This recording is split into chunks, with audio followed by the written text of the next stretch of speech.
ಹರಃ ಓಂ ತತ್ಸತ್ಪರಬ್ರಹ್ಮಣೇ ನಮಃ. ಶ್ರೀ ಗಣಪತಿ ಶಾರದಾ ಶ್ರೀ ಗುರುಭ್ಯೋ ನಮಃ. ಶ್ರೀ ಸದ್ಗುರು ಸಿದ್ಧಲಿಂಗಯತಿವರೇಣ್ಯಂ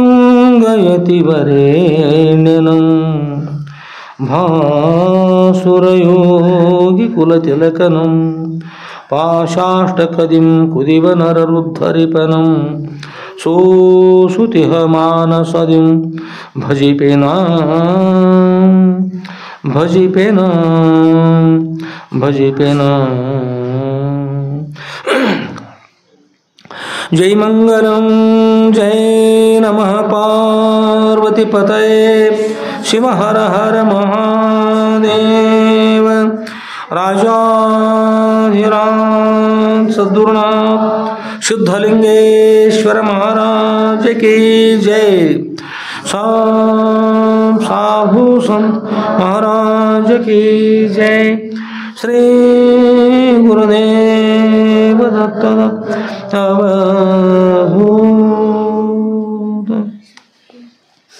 ಪರಮ ಪೂಜ್ಯರಿರ್ತಕ್ಕಂಥ ಯಾವ ಶ್ರೋತ್ರಿಯ ಬ್ರಹ್ಮನಿಷ್ಠರಾದ ಅದ್ವೈತ ಸಾರ್ವಭೌಮ ಚಕ್ರವರ್ತಿಗಳಾದ ಶ್ರೀಮ ಜಗದ್ಗುರು ಶ್ರೀ ಶ್ರೀ ಶ್ರೀ ಸಿದ್ಧಲಿಂಗೇಶ್ವರ ಸದ್ಗುರವರ ದಿವ್ಯ ಪಾದಕಮಲಗಳಲ್ಲಿ ನನ್ನ ಅನಂತಾನಂತ ಕೋಟಿ ಧೀರದೊಂದು ಪ್ರಣಾಮ ಸಮರ್ಪಿಸಿ ಹಾಗೂ ಪರಮ ಪೂಜ್ಯರಿರ್ತಕ್ಕಂಥ ಯಾವ ಶ್ರೋತ್ರಿಯ ಬ್ರಹ್ಮನಿಷ್ಠರಾದ ಶ್ರೀಮ ಜಗದ್ಗುರು ಶ್ರೀ ಶ್ರೀ ಶ್ರೀ ಸಿದ್ಧಲಿಂಗೇಶ್ವರ ಸದ್ಗುರವರ ನಂದೀಶ್ವರಪುರದ ಹೊರಕಮರಿ ಮಠದಲ್ಲಿ ಮಂಗಲಮಯರ್ತಕ್ಕಂಥ ಶ್ರಾವಣ ಮಾಸ ಆರಂಭದಿಂದ ಅವ್ಯಾಹತವಾಯು ಕ್ಷೇತ್ರಾಧಿಪತಿಗಳಾದ ಶ್ರೀಮ ಜಗದ್ಗುರು ಶ್ರೀ ಶ್ರೀ ಶ್ರೀ ಸಿದ್ಧಲಿಂಗೇಶ್ವರ ಸದ್ಗುರವರ ಶ್ರೀ ಸದ್ಗುರು ಸಿದ್ಧಲಿಂಗೇಶ್ವರ ವಿಜಯ ಲೀಲಾ ಕಲ್ಪತರುವಂತಕ್ಕಂಥ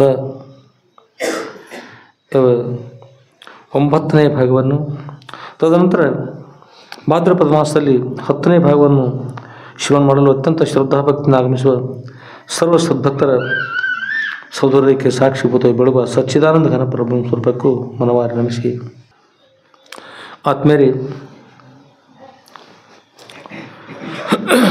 ಸದ್ಗುರುವರ ಚರಿತ್ರೆ ನಾವು ನೀವೆಲ್ಲ ಶ್ರವಣ ಮಾಡ್ತಾ ಬಂದೀವಿ. ಸದ್ಗುರುವರ ಚರಿತ್ರೆ ಹೆಸರೇನದರಿ?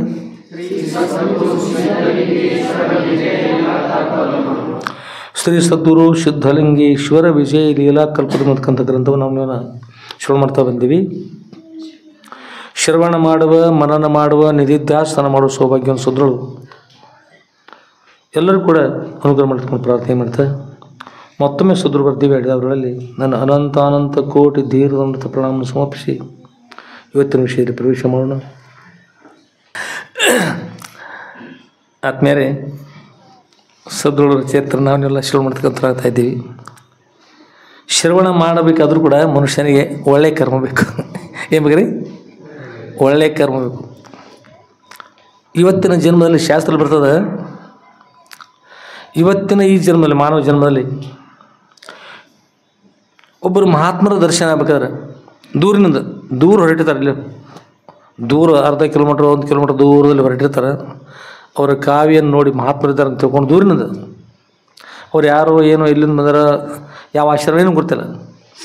ಇಲ್ಲಿಂದ ನೋಡಿ ಅವ್ರು ನಮಸ್ಕಾರ ಮಾಡಬೇಕಾದ್ರೆ, ಕಣ್ಣಿಂದ ನೋಡಿ ಮಾಡಬೇಕಾದ್ರೆ 1 ಕೋಟಿ ಜನ್ಮದ ಪುಣ್ಯ ಬೇಕಂತ ರೀ. ಒಬ್ಬರು ಮಹಾತ್ಮ ನೋಡೋದು ಎಷ್ಟು ಬೇಕ್ರಿ? 1 ಕೋಟಿ ಅಂದ್ರೆ 100 ಲಕ್ಷ ಆಗ್ಬೇಕ್ರಿ. ಎಷ್ಟು ಆಗ್ಬೇಕ್ರಿ? 100 ಲಕ್ಷ ಆಗ್ಬೇಕು. 100 ಲಕ್ಷ ಅಂತಂದ್ರೆ ಎಷ್ಟಾದ್ರಿ? 1 ಕೋಟಿ ಆಗ್ತದೆ. 1 ಲಕ್ಷ ಅಂತಂದ್ರೆ ಎಷ್ಟು ಸಾವಿರ ರೀ? 1 ಲಕ್ಷ ಅಂದ್ರೆ 100,000 ಕೂಡಬೇಕು. 100,000 ಕೂಡಿದಾಗ 1 ಲಕ್ಷ ಆಗ್ತದೆ. 1,000 ಆಗ್ಬೇಕಾದ್ರೆ ಅವ್ರು ಎಷ್ಟು 100 ಇರ್ತಾವೆ ರೀ?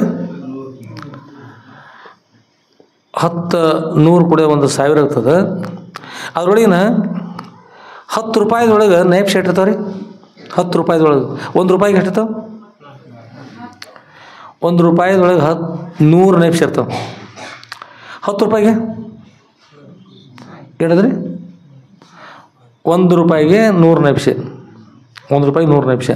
10 ಆದರೆ 10 ಎಷ್ಟದ್ರಿ? 10 100 ಅಂದರೆ 1,000 ಎಷ್ಟದ್ರಿ?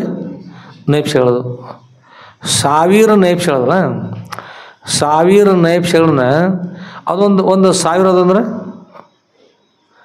ಅಂದರೆ ಎಷ್ಟು ರೀ, ಒಂದು 100 ರೂಪಾಯಿ ಅದಂದ್ರೆ ಎಷ್ಟಾಗ್ತದೆ ರೀ, 1 ಲಕ್ಷ ಅದ, 100 ರೂಪಾಯಿಗೆ 1 ಲಕ್ಷ ಪೈಸೆಗಳತ್ತ. ಇದ್ರೊಳಗೆ ಮತ್ತು ಇದ್ರೊಳಗೆ ಕೂಡ ಆಗಿನ ಕಾಲದಲ್ಲಿ ಅದು ಅದ್ದೋಲೆ ಅಂತಿದ್ರು, ಅದ್ದೋಲೆ ಅಂತ ಬರ್ತಾವೆ, ಅದ್ರೊಳಗೆ ಬೇರೆ ಬೇರೆ ಬರ್ತಿದ್ವು, ಅದ್ರೊಳಗೆ ಭಾಗಗಳಾಗ್ತಾಯಿದ್ವು. ಅದ್ರೊಳಗೆ ಅವೆಲ್ಲ ವಿಚಾರ ಮಾಡಿದ್ರೆ ಇಷ್ಟೆಲ್ಲ ಒಂದೊಂದು ನೈಪ್ಯನ ಒಂದು ವೇಳೆ ಜನ್ಮ ತಿಳ್ಕೊಂಡ್ರಂದ್ರೆ ಒಂದು ನೈಪ್ಯ ಇರ್ತಲ್ಲ 100 ಒಳಗೆ ಒಂದು 100 ರೂಪಾಯಿಗೆ 1 ಲಕ್ಷ ಜನ್ಮ ಹಿಡಿದ್ರಂದ್ರೆ 100 ರೂಪಾಯಿ ಹೋಗಿ ಒಂದು 1000 ರೂಪಾಯಿ ಆಯ್ತಂದ್ರೆ ಎಷ್ಟಾಗತ್ತೆ, 1000 ರೂಪಾಯಿ ಆಯ್ತಂದ್ರೆ ಎಷ್ಟು ನೈಪ್ಯ ಆಗ್ತವೆ, 1000 ರೂಪಾಯಿಗೆ 1 ಲಕ್ಷ ರೂಪಾಯಿ ಆದಾಗ ಎಷ್ಟು ನೈಪ್ಯ ಆಗ್ತದೆ ಅಂತ 100,000 ಆದಾಗ 1 ಲಕ್ಷ ಆಗ್ತಲ್ಲ, ಆ ಲಕ್ಷ ಆದಾಗ ಎಷ್ಟಾಗ್ತದೆ, ಆ ಲಕ್ಷಗಳು 100 ಆದಾಗ 1 ಕೋಟಿ ಆಗ್ತದೆ. ಎಷ್ಟು ಜನ್ಮ ಆಗುತ್ತೆ ಹೇಳ್ರಿ, ಸ್ವಲ್ಪ ವಿಚಾರ ಮಾಡಿ ಕೂತು. ಹಾಗೆ ನಾವು 1 ಲಕ್ಷ 100 1000 ಈಗಿನ ಕಾಲಕ್ಕಂತೂ ಅದು ಲೆಕ್ಕಪತ್ರ ಸುಲಭ. ಅದ್ರೊಳಗೆ ನೈಪ್ಯ ತೆಗೆದುಕೊಂಡು ವಿಚಾರ ಮಾಡಿ ಒಂದೊಂದು ಜನ್ಮ ನೀವು ಇಟ್ಕೊಂಡಾದ್ರೆ ಎಷ್ಟಾಗ್ಬೋದು, ನೈಪ್ಯ ಇಟ್ಕೊಂಡೋದ್ರೆ ರೂಪಾಯಿ ಹಿಡಿಬೇಡ್ರಿ, ಈಗ ಎಷ್ಟಾಗ್ಬೋದು. ಅಷ್ಟು ಜನ್ಮಗಳನ್ನು ನಾವು ತೊಟ್ಕೊಂಡು ಬಂದಾಗ ಒಬ್ಬರ ಮಹಾತ್ಮರ ಅಂದರೆ 1 ಕೋಟಿ ಜನ್ಮದಲ್ಲಿ ಒಂದು ಮಹಾತ್ಮರ ದರ್ಶನ ನಮಗೆ ಆಗ್ತದೆ. ಒಬ್ಬರು ದೂರಿಂದ ನೋಡಿದ್ರಿ ಮತ್ತೇನಿಲ್ಲ, ಅವ್ರ ಜೋಡಿ ಮಾತುಕತೆ ಏನಿಲ್ಲ, ಸಂಭಾಷಣೆ ಇಲ್ಲ, ಅವರಿಂದ ಶಾಸ್ತ್ರ ಇಲ್ಲ. ನಾವು ನಮಸ್ಕಾರ ಮಾಡೋದು, ನಿಂತಲ್ಲಿ ನಮಸ್ಕಾರ ಮಾಡೋದು, ಅವ್ರು ನಮ್ಮ ನೋಡಿದ್ರೆ ನೋಡಿ, ನಾವು ಅವ್ರು ನೋಡಿದ್ರೆ ನೋಡಿ, ಏನಿಲ್ಲ. ನಾವು ನೋಡಿದ್ವಿ, ಅವ್ರು ನೋಡಿದ್ರೆ ಸರಿ, ನೋಡಲಿಲ್ಲ ಅಂದ್ರೆ ಇದಕ್ಕೆ ಎಷ್ಟು ಬೇಕ್ರಿ, 100 ಕೋಟಿ 1 ಕೋಟಿ ಜನ್ಮಗಳಲ್ಲಿ ಆಗ್ತಕ್ಕಂಥದ್ದು, 1 ಕೋಟಿ ಜನ್ಮದಲ್ಲಿ. ಇನ್ನು ಇವತ್ತಿನ ಜನ್ಮದಲ್ಲಿ ಶ್ರೋತ್ರಿಯ ಬ್ರಹ್ಮನಿಷ್ಠ ಸದ್ರುಗಳು ನಮಗೆ ಪ್ರಾಪ್ತಾಗಿದ್ದಾರೆ.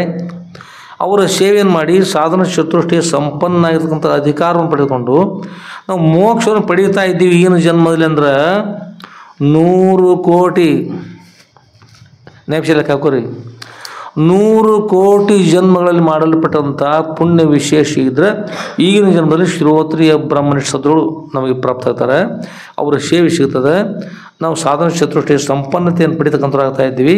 ಆ ಪುಣ್ಯ ವಿಶೇಷ ಇದ್ದರೆ ಆಗ ಸದ್ರುಗಳು ದಿವ್ಯ ಕೃಪಾಶ್ವರತ ಅವರು ಸೇವೆ ಮಾಡಿದಾಗ ಅವರ ಅನುಗ್ರಹದಿಂದ ನಮಗೆ ಬ್ರಹ್ಮಜ್ಞಾನ ಪ್ರಾಪ್ತಿ ಆಗ್ತದೆ. ಬ್ರಹ್ಮಜ್ಞಾನ ದ್ವಾರ ಅತ್ಯಂತ ದುಃಖ ನಿವೃತ್ತಿ, ಪರಮಾನಂದ ಪ್ರಾಪ್ತಿ ರೂಪಿರ್ತಕ್ಕಂಥ ಮೋಕ್ಷ ಪ್ರಾಪ್ತಿ ಆಗ್ತದೆ. ಇದು 100 ಕೋಟಿ ಜನ್ಮಗಳಲ್ಲಿ ಮಾಡಲ್ಪಟ್ಟಂಥ ನಿಷ್ಕಾಮ ಪರವಾಗಿರ್ತಕ್ಕಂಥ ಕರ್ಮವಿದ್ದರೆ. ಕರ್ಮ ಎಂದರೆ ಏನು, ಇದ್ರೊಳಗಿದ್ದದ್ದು ಏನಂದರೆ ಕರ್ಮ ಅಂದರೆ, ಕರ್ಮ ಅಂದರೆ ಇದು. ಇಷ್ಟು ನಿಷ್ಕಾಮ ಅಂದ್ರೆ ಏನು ಮತ್ತು ಸಕಾಮ ಅಂದ್ರೆ ಏನು? ಸಕಾಮ ಅಂದ್ರೆ ಇಂಥ ವಸ್ತು ಬೇಕು ನನಗೆ ಅಂತ ದೇವ್ರ ಕುರಿತು ಪ್ರಾರ್ಥನೆ ಮಾಡಿದ್ರಿ. ದೇವರೇ ನನಗಿಂಥ ಒಂದು, ನನ್ನ ನಿದ್ರೆ ಇಲ್ಲ, ಆಕಳಿಗೆ ಭಾಳ ಬರ್ಲಿಕ್ಕೈತದ, ನಿದ್ರೆಯನ್ನು ಕೊಡ್ರಿ, ನಿದ್ರೆ ಮಾಡ್ಲಿಕ್ಕೆ ಅವಕಾಶ ಕೊಡ್ರಿ. ಇದು ಬಿಡೋದು ನಿದ್ರೆ ಹತ್ತಿರದ್ರು. ಒಬ್ಬೊಬ್ರಿಗೆ ನಮ್ಮಲ್ಲಿ ಒಬ್ಬರು ಸನ್ಯಾಸಿಗಳಿದ್ರು, ಅಲ್ಲಿ ಮರ್ಕಂಡ ಮಠಕಪ್ಪ ಅವ್ರ ಬರ್ತಿದ್ರು. ಅವರು ಬಸಾಪುರದ ಬಸೈ ಸ್ವಾಮಿ ಮಾಡ್ತಿದ್ರು. ಅವ್ರು ನಿದ್ರೆ ಅಂತಿರಲಿಲ್ಲ, ಭಾಳ ತ್ರಾಸ ಆಕೈತೆ ಅವ್ರಿಗೆ. ನಿದ್ರೆ ಆಗದೇ ಇರೋ ಒಂದು ಹುಚ್ಚರಾದಂತೆ ಆಗ್ತಾಯಿದ್ರು. ಏನು ಮಾಡಬೇಕು? ರಾಮೇಶ್ವರಕ್ಕೆ ಹೋಗಿದ್ರಲ್ಲಿ, ಜಮಖಂಡಿ ಹತ್ರ ರಾಮೇಶ್ವರ ಕ್ಷೇತ್ರ ಅಲ್ಲ, ಅಲ್ಲಿ ಹೋಗಿ ಮಾಡ್ಕೋತಾರೆ ರಾತ್ರಿ, ಅಲ್ಲೇ ನಿದ್ರೆ ಹತ್ತಬೋದಂತು. ಮತ್ತೆ ಎಲ್ಲಿ ಪರ್ವತ ಹೋಗಿ ಮಾಡ್ಕೋತಿದ್ರು, ಎಲ್ಲಿ ಮಾಡ್ಕೊಂಡು ನಿದ್ರೆ ಹತ್ತಿದ್ರೆ ಅದರ ಸಲುವಾಗಿ ಏನು ನಿದ್ರೆ ಇದಕ್ಕರೆ ಹತ್ತಬೋದು ಅಂತ ಕರ್ಮದು, ಅದಕ್ಕರೆ ಹತ್ತಬೋದು ಅಂತ ವಿಚಾರ ಮಾಡಿ ಇಂತವರೆಗದ್ರು. ಅದಕ್ಕೂ ಅಲ್ಲ, ಮತ್ತೇನು ಮಾಡಿ ಏನು ಮಾಡ್ರು ನಿದ್ರೆ ಹತ್ತಲಿಲ್ಲ. ಏನು ಮಾಡ್ರಿ ನಿದ್ರೆ ಹತ್ತಲಿಲ್ಲ? ಏಕೆಂದ್ರೆ ಹಿಂದಿನ ಜನ್ಮದಲ್ಲಿ ಸುಮ್ಮನೆ ಹೀಗೆ ತಿಳ್ಕೊಳ್ರಿ,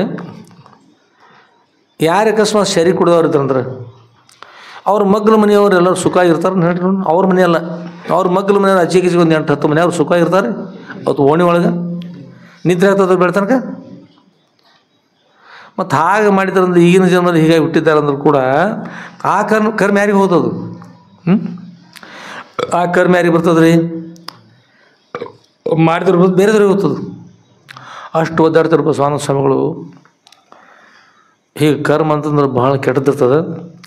ಈಗ ಕರ್ಮ ಒಳ್ಳೆ ಸಕಾಮದ್ರಿಂತ ವಸ್ತು ಬೇಕು ಅಂತ ಅಪೇಕ್ಷೆ ಮಾಡಿ ದೇವ್ರ ಪೂಜೆ ಮಾಡ್ತಕ್ಕಂಥದ್ದು, ಯಜ್ಞಾಗಾದಿಗಳು ಮಾಡ್ತಕ್ಕಂಥದ್ದು ಎಲ್ಲ ಮಾಡ್ತಾವ್ರೆ ಅಂಥ ವಸ್ತು ಸಿಗ್ತದೆ, ಬೇಕಾದ ಸಿಗ್ತದೆ. ನಿಷ್ಕಾಮ ಅಂದ್ರೆ ದೇವರ ಪೂಜೆ ಮಾಡಿರಬೇಕು, ಗುರುಗಳ ಸೇವೆ ಮಾಡಬೇಕು, ಗುರುಗಳ ಪೂಜೆ ಮಾಡಬೇಕು, ಯಜ್ಞಾಗಾದಿಗಳು ಮಾಡಬೇಕು, ಏನೆಲ್ಲ ಮಾಡಿರಬೇಕು. ಖರೆ ಇಂಥ ವಸ್ತು ಬೇಕಂತ ಬಯಸಿರಬಾರ್ದು, ಏನು ಬಯಸಬಾರ್ದು. ಏನು ಬಯಸಿದ ಕೇವಲ ನನಗೆ ಮೋಕ್ಷ ಬೇಕು ಸದ್ಗುರು ಅಂತ ಇದು ಒಂದೇ ಉದ್ದೇಶ ಇಟ್ಕೊಂಡು 100 ಕೋಟಿ ಜನ್ಮಗಳಲ್ಲಿ ಈ ಉದ್ದೇಶ ಇಟ್ಕೊಂಡು ಬಂದಿರ್ಬೇಕ್ರಿ. ಸಾಧ್ಯ ಅದನ್ನ ಹೇಳ್ರಿ. 100 ಕೋಟಿ 1 ಕೋಟಿ ಇದೇ ವಿಚಾರ ಮಾಡಿರಿ. 100 ಕೋಟಿ ಜನ್ಮಗಳಲ್ಲಿ ಹೀಗೆ ಹುಟ್ಟಿಟ್ಟು ಮೊನ್ನೆ ಹೇಳಿ ನಿಮಗೆ ಒಂದು ವೃಕ್ಷ ಓಕ ಮರ ಅಂತಕ್ಕಂಥದ್ದು ಉತ್ತರ ಧ್ರುವ ಕಡೆ ಸಿಗ್ತದೆ. ಕೆನಡಾ ದಾಟಿ 3 ತಾಸು ವಿಮಾನದಲ್ಲಿ ಹೋಗ್ಬೇಕು. ಆಗ ಇಲ್ಲಿ ಬಂದ ಕೂಡಲೇ ಈಗೇನು ಇದು ಪರ್ವತ, ಇದು ಭೂಮಿದು. ಇಲ್ಲಿ ಬಂದ ಕೂಡಲೇ ಈಚೆಗೆ ಆಕಾಶದಲ್ಲಿ ಇಲ್ಲಿ ಬಂದ ಕೂಡಲೇ ಇದು ಏನಾಗ್ತದೆ, ಮುಂದೆ ಏನಾಗ್ತದೆ, ಬೀಳ್ತಲ್ಲ, ಇಲ್ಲಿ ಮುಯ್ತು. ಹೀಗೆ ಕೆನಡಾ ದಾಟಿ 3 ತಾಸು ವಿಮಾನದಲ್ಲಿ ಹೋಗಿಬಿಟ್ರೆ ಅಲ್ಲಿ ಭೂಮಿ ಇದು ಏನು ಸಿಗ್ತದೆ ರೀ. ಆಮೇಲೆ ನೀರು ಸಿಗ್ತದೆ ಬರೀ. ಅದನ್ನು ದಾಟಿ ಮುಂದೆ ಹೋಗಿಬಿಟ್ರೆ ಉಪಗ್ರಹ ಹೋಗಿಬಿಡ್ತಾವೆ, ಭೂಮಿಯನ್ನು ಬಿಟ್ಟು ಹೋಗಿಬಿಡ್ತಾರೆ, ಮುಂದೆ ಆಕಾಶ ಹೋಗ್ಬಿಡ್ತಾವೆ. ಮುಂದೆ ಬರೀ ಕೇವಲ ಆಕಾಶ ಸಿಗ್ತದೆ. ಆ ಕಡೆಗೆ ಇಲ್ಲಿಂದ ಈಗೇನು ಇಳಿಜಾರು ಬರ್ತದೆ, ಈ ಕಡೆ ಹೋದ ಈ ಪ್ರದೇಶದಲ್ಲಿ ಓಕ ಮರ ಸಿಗ್ತದೆ. ಒಂದು ಮರಕ್ಕೆ 7,000 ವರ್ಷ ರೀ. ಒಂದು ಮರ ಏಟ್ರಿ ಅಷ್ಟೇನು ಭಾಳ ಎತ್ತರ ಬೆಳೆದಲ್ಲ, ಅಷ್ಟೇ 700 ಮೀಟರ್ ಬೆಳೀತದೆ ರೀ. ಏಟ್ರಿ 700 ಮೀಟರ್ ಬೆಳೀತದೆ ರೀ. ಅದಕ್ಕೆ 7,000 ವರ್ಷ ವಯಸ್ಸು. ಅದು ಇನ್ನೊಂದು 2-3 ಸಾವಿರ ಕೂಡಿಸ್ಬಿಟ್ರೆ ಇನ್ನೊಂದು 300 ಕೂಡಿಸಿ ರೇಟ್ ಆಗ್ತದೆ. 1,000 ಇರ್ತದೆ, 1000 ಮೀಟರ್ ಇರ್ತದೆ. 1000 ಮೀಟರ್ ಬಹುಶಃ 1000 ಮೀಟರ್ 1 ಕಿಲೋಮೀಟ್ರ್ ಹಾಕಿರ್ಬೋದು. 300 ಫೂಟ್ ಕಡಿಮೆ 1 ಕಿಲೋಮೀಟ್ರ್ ಎತ್ತರ ಗಿಡ ಬೆಳೀತದೆ. 7,000 ವರ್ಷ ಅದು ಬಾಳ್ತದೆ. ಒಂದು ಜನ್ಮದಿದು ಗಿಡ ಬಿಟ್ಟು ಹೆಣ್ಮಕ್ಳು ಏನು ತಿಳಿದಲ್ಲ ಹೊಳಿದಲ್ಲ ಏನು ಬೆಳ್ಕೊತಿರ್ತಾರೆ. ದೇವರೇ ನನ್ನ ಮಕ್ಕಳೆಲ್ಲ ಒಂದು ಕಲ್ಲಾಗಿ ಹುಟ್ಟಬಾರ್ದೇನು, ಒಂದು ಗಿಡಾರೇ ಆಗಬಾರ್ದೇನು, ಗಿಡ ಆಗಿ ಬಿಸಿಲಾಗಿ ನೆಲ ಕೂತಿರಿ ಹಾಕಿತ್ತು ನಿಮ್ಗೆ ಗೊತ್ತಿರಿ. ಬೆಳ್ಕೊಂಡು ನೋಡಿ ಬೆಳ್ಕೊತ ಬರ್ರಿ. 7,000 ವರ್ಷ ಬಿಸಿಲಾಗಿ ನಿಲ್ಬೇಕಲ್ರಿ. ಅದು ನೆರಳಾಗಿದ್ದವ್ರ ಮಂದಿ ನೆರಳಾಗಿರ್ಬೋದು ಜನರು, ಅದು ಅಖಂಡವಾಗಿ ಬಿಸಿಲಾಗಿ ನಿಲ್ಲಬೇಕು, ಥಂಡಿ ಒಳಗೆ ಚಳಿ ಒಳಗೆ ನಿಲ್ಲಬೇಕು. ವೇಗವಾಗಿ ಗಾಳಿ ಬೀಸ್ತಿದ್ರೆ ಗಾಳಿ ಅಷ್ಟು ಎತ್ತರ ಹೋಗಿತ್ತಂದ್ರೆ ಅಷ್ಟು ಗಾಳಿ ಎಷ್ಟಿರ್ತದೆ ಅಲ್ಲಿ, ಅಷ್ಟು ಗಾಳಿಯಲ್ಲಿ ಒದ್ದಾಡಬೇಕು, ಎಲ್ಲ ಆಗ್ತದಲ್ಲ ದೇವರೇ. ಅದು ಹೆಣ್ಮಕ್ಳಿದು ಪದ್ಯ ಆಡುವಾಗ ಅವರು ಆ ಪಾರಿಜಾತ ಮಾಡ್ತಾರೆ. ಜಮಖಂಡಿ ಅಪ್ಪಾಲಲ್ಲಿ ಪಾರಿಜಾತ ನಮ್ಮ ಮದರ್ಕಂಡಿ ಒಳಗೆ ಮಲ್ಲಿಕಾರ್ಜುನ ಗುಡಿ ಮುಂದೆ ಮಾಡೋರು ಜನರು ಭಾಳಷ್ಟು ಕೂಡ್ತಿದ್ರು ರೀ. ರೋಡ್ ಮೇಲೂ ಜನ ಕೊಡ್ತೀನಿ. ನಾವು ಕೂಡ ರೋಡ್ ಮೇಲೆ ಕೂತ್ ನೋಡಿ ಕೇಳಿದವರು. ರೋಡ್ ಬಂದಾಕಿತ್ತು ರಾತ್ರಿ ಪೂರ್ತಿ. ಅಗಶಿಯಿಂದ ಮಲ್ಲಿಕಾರ್ಜುನ ಗುಡಿಯ ಮೂಲೆ ಹಚ್ಚಿಡು ಹೊರಳು ತನಕ ಎಷ್ಟು ಕಾಣ್ತಾರೆ ಅಷ್ಟೆಲ್ಲ ಜನರು ಕೂಡ್ತಿದ್ರು. ಅವರು ಪದ್ಯ ಹಾಡ್ತಿದ್ರು. ಬಂಜಿಯ ಮನೆ ಮುಂದೆ ಅಂಜೂರ ಗಿಡ ಹುಟ್ಟಿ ಟೊಂಗೆಲ್ಲ ಗಿಳಿಕೂತ ಟೊಂಗೆಲ್ಲ ಗಿಳಿಕೂತ ಕೂಗ್ಯಾವ, ಬಂಜೆಯ ಬದುಕ ಹೆರವರಿಗೆ ಆತೇನು ಏನಾದ್ರು. ಬಂಜೆ ಇದ್ರೆ ಮಕ್ಕಳಿಲ್ಲ ಅಂದ್ರೆ ಅವ್ರ ಬದುಕು ಸಂಪತ್ತ ಇನ್ನೊಬ್ರಿಗೆ ಆಗ್ತದೆ, ನಿನಗೆ ಆಗೋದಿಲ್ಲ. ಮತ್ತಿನ್ನೂ ಕೂಡ ಅದೇನು ಬಂದ ಕುಟ್ಟಲಿಕ್ಕೆ ಬಂಜೆ ಮನೆಯೊಳಗೆ ಬಂಗಾರದ ಒಳಕಲ್ಲ ಬಂದ ಕುಟ್ಟಲಿಕ್ಕೆ ಸೊಸಿ ಇಲ್ಲ ಅಂಥೇಳಿ ಇನ್ನೆಲ್ಲ ಹಾಡಿದ ಹೆಣ್ಮಕ್ಳು ಮಕ್ಕಳಿದ್ದವ್ರು ಗೋಳೆಯೋ ಹತ್ತು ಬಿಡ್ತಿದ್ರು. ಅಂತಾದ್ರಾಗ ಒಂದು ಕಲ್ಲರೇ ಆಗಬಾರ್ದೆ, ಒಂದು ಕಲ್ಲನ್ನು ಮಾಡಿ ಭಗವಂತ ಹುಟ್ಟಿಸಿದ್ರೆ ನಾನು ಕಲ್ಲಾಗಿರ್ತಾ ಇದ್ನಿ, ಗಿಡನೇ ಮಾಡಿದ್ರೆ ನಾನು ಸುಖ ಇರ್ತಿದ್ನಿ. 7,000 ವರ್ಷ ಒಂದೇ ವೇಳೆ ಹಾಗೆ ನೀವು ನಿಂತಿದ್ರೆ ಹೆಣ್ಮಕ್ಳು ಹಬ್ಬಕ್ಕೆ ಪತಿ ಮನೆಯಿಂದ ತವ್ರ ಮನೆ ಕಳಿಸಿ ಒದ್ದಾಡ್ತೀರಿ. ಹೆಣ್ಮಕ್ಳು ಪತಿ ಮನೆಯಿಂದ ತವ್ರ ಮನೆ ಕಳಿಸ್ರಿ ಅಂದ್ರೆ ನಮ್ಗೆ ಗೆಳತಿ ಬಂದಿರಬೇಕು, ಹಾಗಾಗಿರ್ಬೇಕು, ಹೀಗಾಗಿರ್ಬೇಕು, ನಮ್ಮ ತಂದೆ ದಾರಿ ನೋಡ್ತಿರ್ಬೇಕು, ಅಣ್ಣ ಬುತ್ತಿ ಕೊಟ್ಕೊಂಡು ಬರ್ತಿರ್ಬೇಕು, ಮಳೆ ಆಯ್ತು ನೋಡೋದು. ಇದ್ರೊಳಗೆ ಎಷ್ಟು ಒದ್ದಾಡೋ 7,000 ವರ್ಷ ಗಿಡ ಆಗಿದ್ರೆ ನಿಮ್ಮ ಗತಿ ಏನಾಗಿತ್ತಮ್ಮ? ಅಥವಾ ಬೆಳ್ಕೊಳಕ್ಕೆ ಹೋಗ್ಬೇಡ್ರೆ, ಒಂದು ಸ್ವಲ್ಪ ಶಾಣೆ ಅಕಸ್ಮಾತ್ ಭಾಳ ಬೆಳ್ಕೊಂಡಿರ್ತೀವಿ, ಅಕಸ್ಮಾತ್ ಗಿಡ ಮಾಡಿ ಹುಟ್ಟಿಸ್ರೆ ಏನಾಗ್ಬೋದು ನಿಮ್ಮ ಗತಿ? ಏನು ಬಂತು ಸುನೀಲ? ಏನಾಗ್ಬೋದು? ಒಂದು ಗಿಡ ಇದೆಯೋ ತಿಳ್ಕೊರಿ. ಸ್ವಲ್ಪ ಯಾರೇ ನಾವು 7,000 ವರ್ಷ ಬದುಕಿಯೋ ಸುಮ್ಮನೆ ತಿಳ್ಕೊಂಡು ನೋಡ್ಕೊರಿ, ಏನು ಆಗ್ಬೋದು ಅನುಭವ ಮಾಡ್ಕೊರಿ ಸಾಕು. ಆಗಕ್ಕೆ ಹೋಗ್ಬೇಡ್ರಿ, ಆಗಿದ್ದರೆ ಅಂತ ಪ್ರಶ್ನೆ ಮಾಡ್ಕೊಂಡು ಗಿಡ ಆದಂಗೆ ಮಾಡಿರಿ. ನಿಮಗೆ ಟೊಂಗಿಗಳು ಬಂದಂತೆ ಎಲ್ಲ ಇದು ಒಂದು ಉರ್ದು ಮೂಲ ಮದ ಶಾಖ ಒಂದು ಭಗವದ್ಗೀತೆಯಲ್ಲಿ ಹೇಳ್ತಾರೆ, ಇದೊಂದು ಗಿಡ ಅಂತದ್ದು. ಗಿಡ ಹೇಗದಪ್ಪ? ಬೇರೆ ನೋಡ್ಕೊರಿ, ಹೆಣ್ಮಕ್ಳು ನೋಡ್ಕೊರಿ, ಗಂಡ್ಮಕ್ಳು ಕತ್ತರಿಸಿರ್ತೀವಿ ಬೇರುಗಳನ್ನು, ನಮ್ಮೆಲ್ಲ ಇರ್ತಾವೆ, ತಂಗಿಗಳು ಇರ್ತಾವೆ, ಅಕ್ಕಗಳು ಇರ್ತಾವಲ್ಲ, ಅಮ್ಮಗಳು ಇರ್ತಾವೆ, ಇವೆಲ್ಲ ಏನಿವು ಬೇರೆ ಇವು. ಈ ಜಡಿ ಬಂದವಲ್ಲ ಗಿಡ ಎಂಥದ್ದು ಪದ? ಊರ್ಧ್ವ ಮೂಲಂ ಅಧ ಶಾಖಂ. ಅಧ ಅಂದರೆ ಏನು? ಕೆಳಗೆ, ಊರ್ಧ್ವ ಅಂದರೆ ಮೇಲೆ. ಈ ಗಿಡಕ್ಕೆ ಬೇರುಗಳ ಮೇಲೆ ಬಂದಾವ, ಶಾಖೆಗಳು ಕೆಳಗೆ ಹೋಗ್ಯಾವ ಅಂತ. ಹೇಗಂದ್ರೆ ನೀವು ನಡ್ಕೋತ ಕೈಲಿ ಮಾಡ್ಕೊತ ಹೋಗ್ಯಾರ, ಕೈ ಹೇಗೆ ಮಾಡ್ಕೊತ ಹೋಗ್ಯಾರ, ಕೈ ನಡೆಯುವ ಏನು ಮಾಡ್ತಾರೆ ಕೈ ಇವೆಲ್ಲ ಏನು ರೀ ಇದು ಟೊಂಗೆ, ಅದು ಇವೆಲ್ಲ ಟೊಂಗೆಗಳು, ಶಾಖೆಗಳು. ಇದು ಮತ್ತು ಮುಂದೆ ಇವೇನು ಬಂದವ್ರಿ, ಇದಕ್ಕೆಲ್ಲ ಇವೆಲ್ಲ ಎಲೆಗಳು ಇವೆಲ್ಲ, ಇದಕ್ಕೆ ಮತ್ತು ಉಗುರು ಬಂದವ ನೋಡ್ರಿ. ಇವೆಲ್ಲ ಇವತ್ತು ಪಾದಗಳು ಕೆಳಗೆ ಅದಾವ ರೀ, ಅದಕ್ಕೂ ಮತ್ತು ಉಗುರುಗಳದಾವ, ಅದಕ್ಕೂ ಬೆರಳುಗಳದಾವ. ಅದು ನಡು ಕಂಡಿಕೈತಿ. ಆ ಗಿಡ ಇರ್ತಾವ ನಡು ಇರ್ತಲ್ಲ ರೀ, ಪಪ್ಪಾಯ ಗಿಡ ನೋಡ್ರಿ, ಗಂಟೆ ಬಿದಿರು ಗಣಿರ್ತದೆ. ಇವೆಲ್ಲ ಒಂದು ಗಣಿ ಗಿಡ, ಇದೊಂದು ರೀತಿ ಗಿಡ. ಊರ್ಧ್ವ ಮೂಲಂ, ಇದು ಜಡೆ ಮೇಲೆ, ಬೇರುಗಳ ಮೇಲೆ, ಅಧಃ ಶಾಖಂ, ಶಾಖೆ ಕೆಳಗಪ್ಪ. ಇದೊಂದು ಗಿಡ ಅದು ಅಂತ ಹೇಳ್ತಾರೆ ಭಗವದ್ಗೀತೆ ಶ್ರೀಕೃಷ್ಣ ಭಗವಂತ. ಇದೊಂದು ಗಿಡ. ಆದರೆ ಇದೇ ಗಿಡ ಹೆಚ್ಚು ಕಡಿಮೆ ಆಗಿ ಎಷ್ಟು ಹೇಳಿಲ್ಲ, 7,000 ವರ್ಷ ಬಾಳ್ತಕ್ಕಂಥ ಅಧಃ ಮೂಲಂ ಊರ್ಧ್ವ ಶಾಖಂ ಆಗಿ ಅಕಸ್ಮಾತ್ ಹಾಗಾಗಿ ಇದು ಕೆಳಗಾಗಿ ಹೀಗೆ ಮಾಡ್ಕೊಂಡು ಕೂತಿತ್ತಂದ್ರೆ ಏನಾಗಿತ್ತು ಗತಿ ಎಲ್ಲರದು? ಏನಾದರೂ ಸುಮ್ಮನೆ ಕೂಡ್ಬೇಕಾಗಿತ್ತು ಕಣ್ಣು ಬಿಸ್ಕೊಂಡು. ಏನಂತೀರಿ, ಏನೋ ಸುಮ್ಮನೆ ಕಣ್ಣು ಬಿಸ್ಕೊಂಡು ಕೂಡ್ಬೇಕು. ಗಿಡ ಆಗಿದ್ರೆ ಯಾರು ಹೇಳಿದ್ರಿ, ಶಿವಗಳ ಮೇಲೆ ಭಾಗ ಹಿಂಗೆ ಏರ್ಕೊಂಡು ಹೋದು ಅಂದ್ರೆ ಅಟಿಲಿ ಎಷ್ಟು ಏರಕ್ಕೆ ಹೋದ್ರೆ ಹೋಗೋದು. ಅಟೇನೇ ಇರ್ತಾವೆ ಸ್ವಲ್ಪ, ಒಂದು ಬಹುಶಃ ಒಂದು 10 ಫುಟ್ ಇರ್ಬೋದು, 15 ಫುಟ್ ಇರ್ಬೋದು, ಮುಗಿತು. ಅಷ್ಟರಲ್ಲಿ ಚಿರ್ಕೋತವ್ರು ಎಷ್ಟು ಮಂಗಳು ಜೀದಾಡ್ಬೋದು. ಮತ್ತೇನು ಮಾಡೋದು, ಎಷ್ಟು ತ್ರಾಸ ಆಗ್ತದೆ. ಒಂದು ಜನ್ಮದೊಳಗೆ ಇಷ್ಟ ಆಗ್ತದಂದ್ರೆ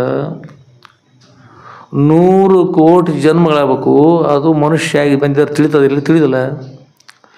ಅಂಥದ್ರಲ್ಲಿ ಉತ್ತಮ ಕರ್ಮನೇ ಮಾಡಿರ್ಬೇಕು. ಎಂತಾದ್ರಿ, ಎಂಥ ಕರ್ಮದ? ನಿಷ್ಕಾಮ ಪರವಿರ್ತಕ್ಕಂಥ ಕರ್ಮ ಅಂದರೆ ಏನನ್ನೂ ಬೇಡದೆ ದೇವರ ಪೂಜಾ, ಗುರುಗಳ ಪೂಜಾ, ದೇವರ ಸ್ಮರಣೆ, ಗುರುಗಳ ಸ್ಮರಣೆ ಮಾಡ್ತಾ ಮೋಕ್ಷಗೋಸ್ಕರ ಒಳ್ಳೆಯ ಕರ್ಮಗಳನ್ನು ಮಾಡಿದರೆ ಮಾತ್ರ ಈ ಜನ್ಮದಲ್ಲಿ ಶ್ರೋತ್ರಿಯ ಬ್ರಹ್ಮನಿಷ್ಠ ಸದ್ಗುರು ಪ್ರಾಪ್ತಾಗಿ ಅವರ ಸೇವೆ ಸಿಕ್ಕು ಸಾಧನ ಚತುವಟಿಕೆ ಸಂಪನ್ನ ಆಗಿರ್ತಕ್ಕಂಥ ಅಧಿಕಾರಿಯಾಗಿ ಇವತ್ತಿನ ಜನ್ಮ ಅತ್ಯಂತ ದುಃಖ ನಿವೃತ್ತಿ ಪರಮಾನಂದ ಪ್ರಾಪ್ತಿ ಇರಬೇಕಂತ ಮೋಕ್ಷ ಪಡೀಲಿಕ್ಕೆ ಸಾಧ್ಯ ಆಗ್ತದೆ. ಇರಿದ್ರೆ ಮೋಕ್ಷ ಪಡಲಿಕ್ಕೆ ಸಾಧ್ಯ ಆಗೋದಿಲ್ಲ ಅಂತ ಹೇಳಿದರು. ನಾವನ್ನೆಲ್ಲ ಮನುಷ್ಯರಾಗಿ ಸದ್ಗುರು ಸನ್ನಿಧಿ ಬಂದು ಅದ್ವೈತ ವೇದಾಂತ ವಿಷಯವನ್ನು ಶ್ರವಣ ಮಾಡ್ತಾ ಇದ್ದೀವಿ. ಜ್ಞಾನ ಬಗ್ಗೆ, ನಮ್ಮ ಮೋಕ್ಷ ಬಗ್ಗೆ ನಾವು ತಿಳಿತಂದ್ರೆ ನಿಮ್ಮಿಂದ ನೀವು ಹೇಳಿ ನೋಡೋಣ, ಎಷ್ಟಾಗಿರ್ಬೇಕು ಜನ್ಮ, ಎಷ್ಟು ಜನ್ಮ ಪುಣ್ಯ ಮಾಡಿರ್ಬೇಕು. ಈಗ ಒಂದು 2 ಕಿಶಿ ಒಬ್ಬ ಮನುಷ್ಯನ ಹತ್ತಿರ ಒಂದು ಸೂಟ್ಕೇಸ್ 1 ಕೋಟಿ ರೂಪಾಯಿ ತೊಗೊಂಡ್ಯಾರ. ಅವನಿಗೆ ಗೊತ್ತಲ್ಲ ಖರ್ಚು ಮಾಡ, ದುಡ್ಡು ಸಾಕಾಗ್ತಾ ಇಲ್ಲ, ಸಂಪಾದನೆ ಮಾಡಿ ಎಲ್ಲ ಮಾಡ್ಯಾನ್ರಿ.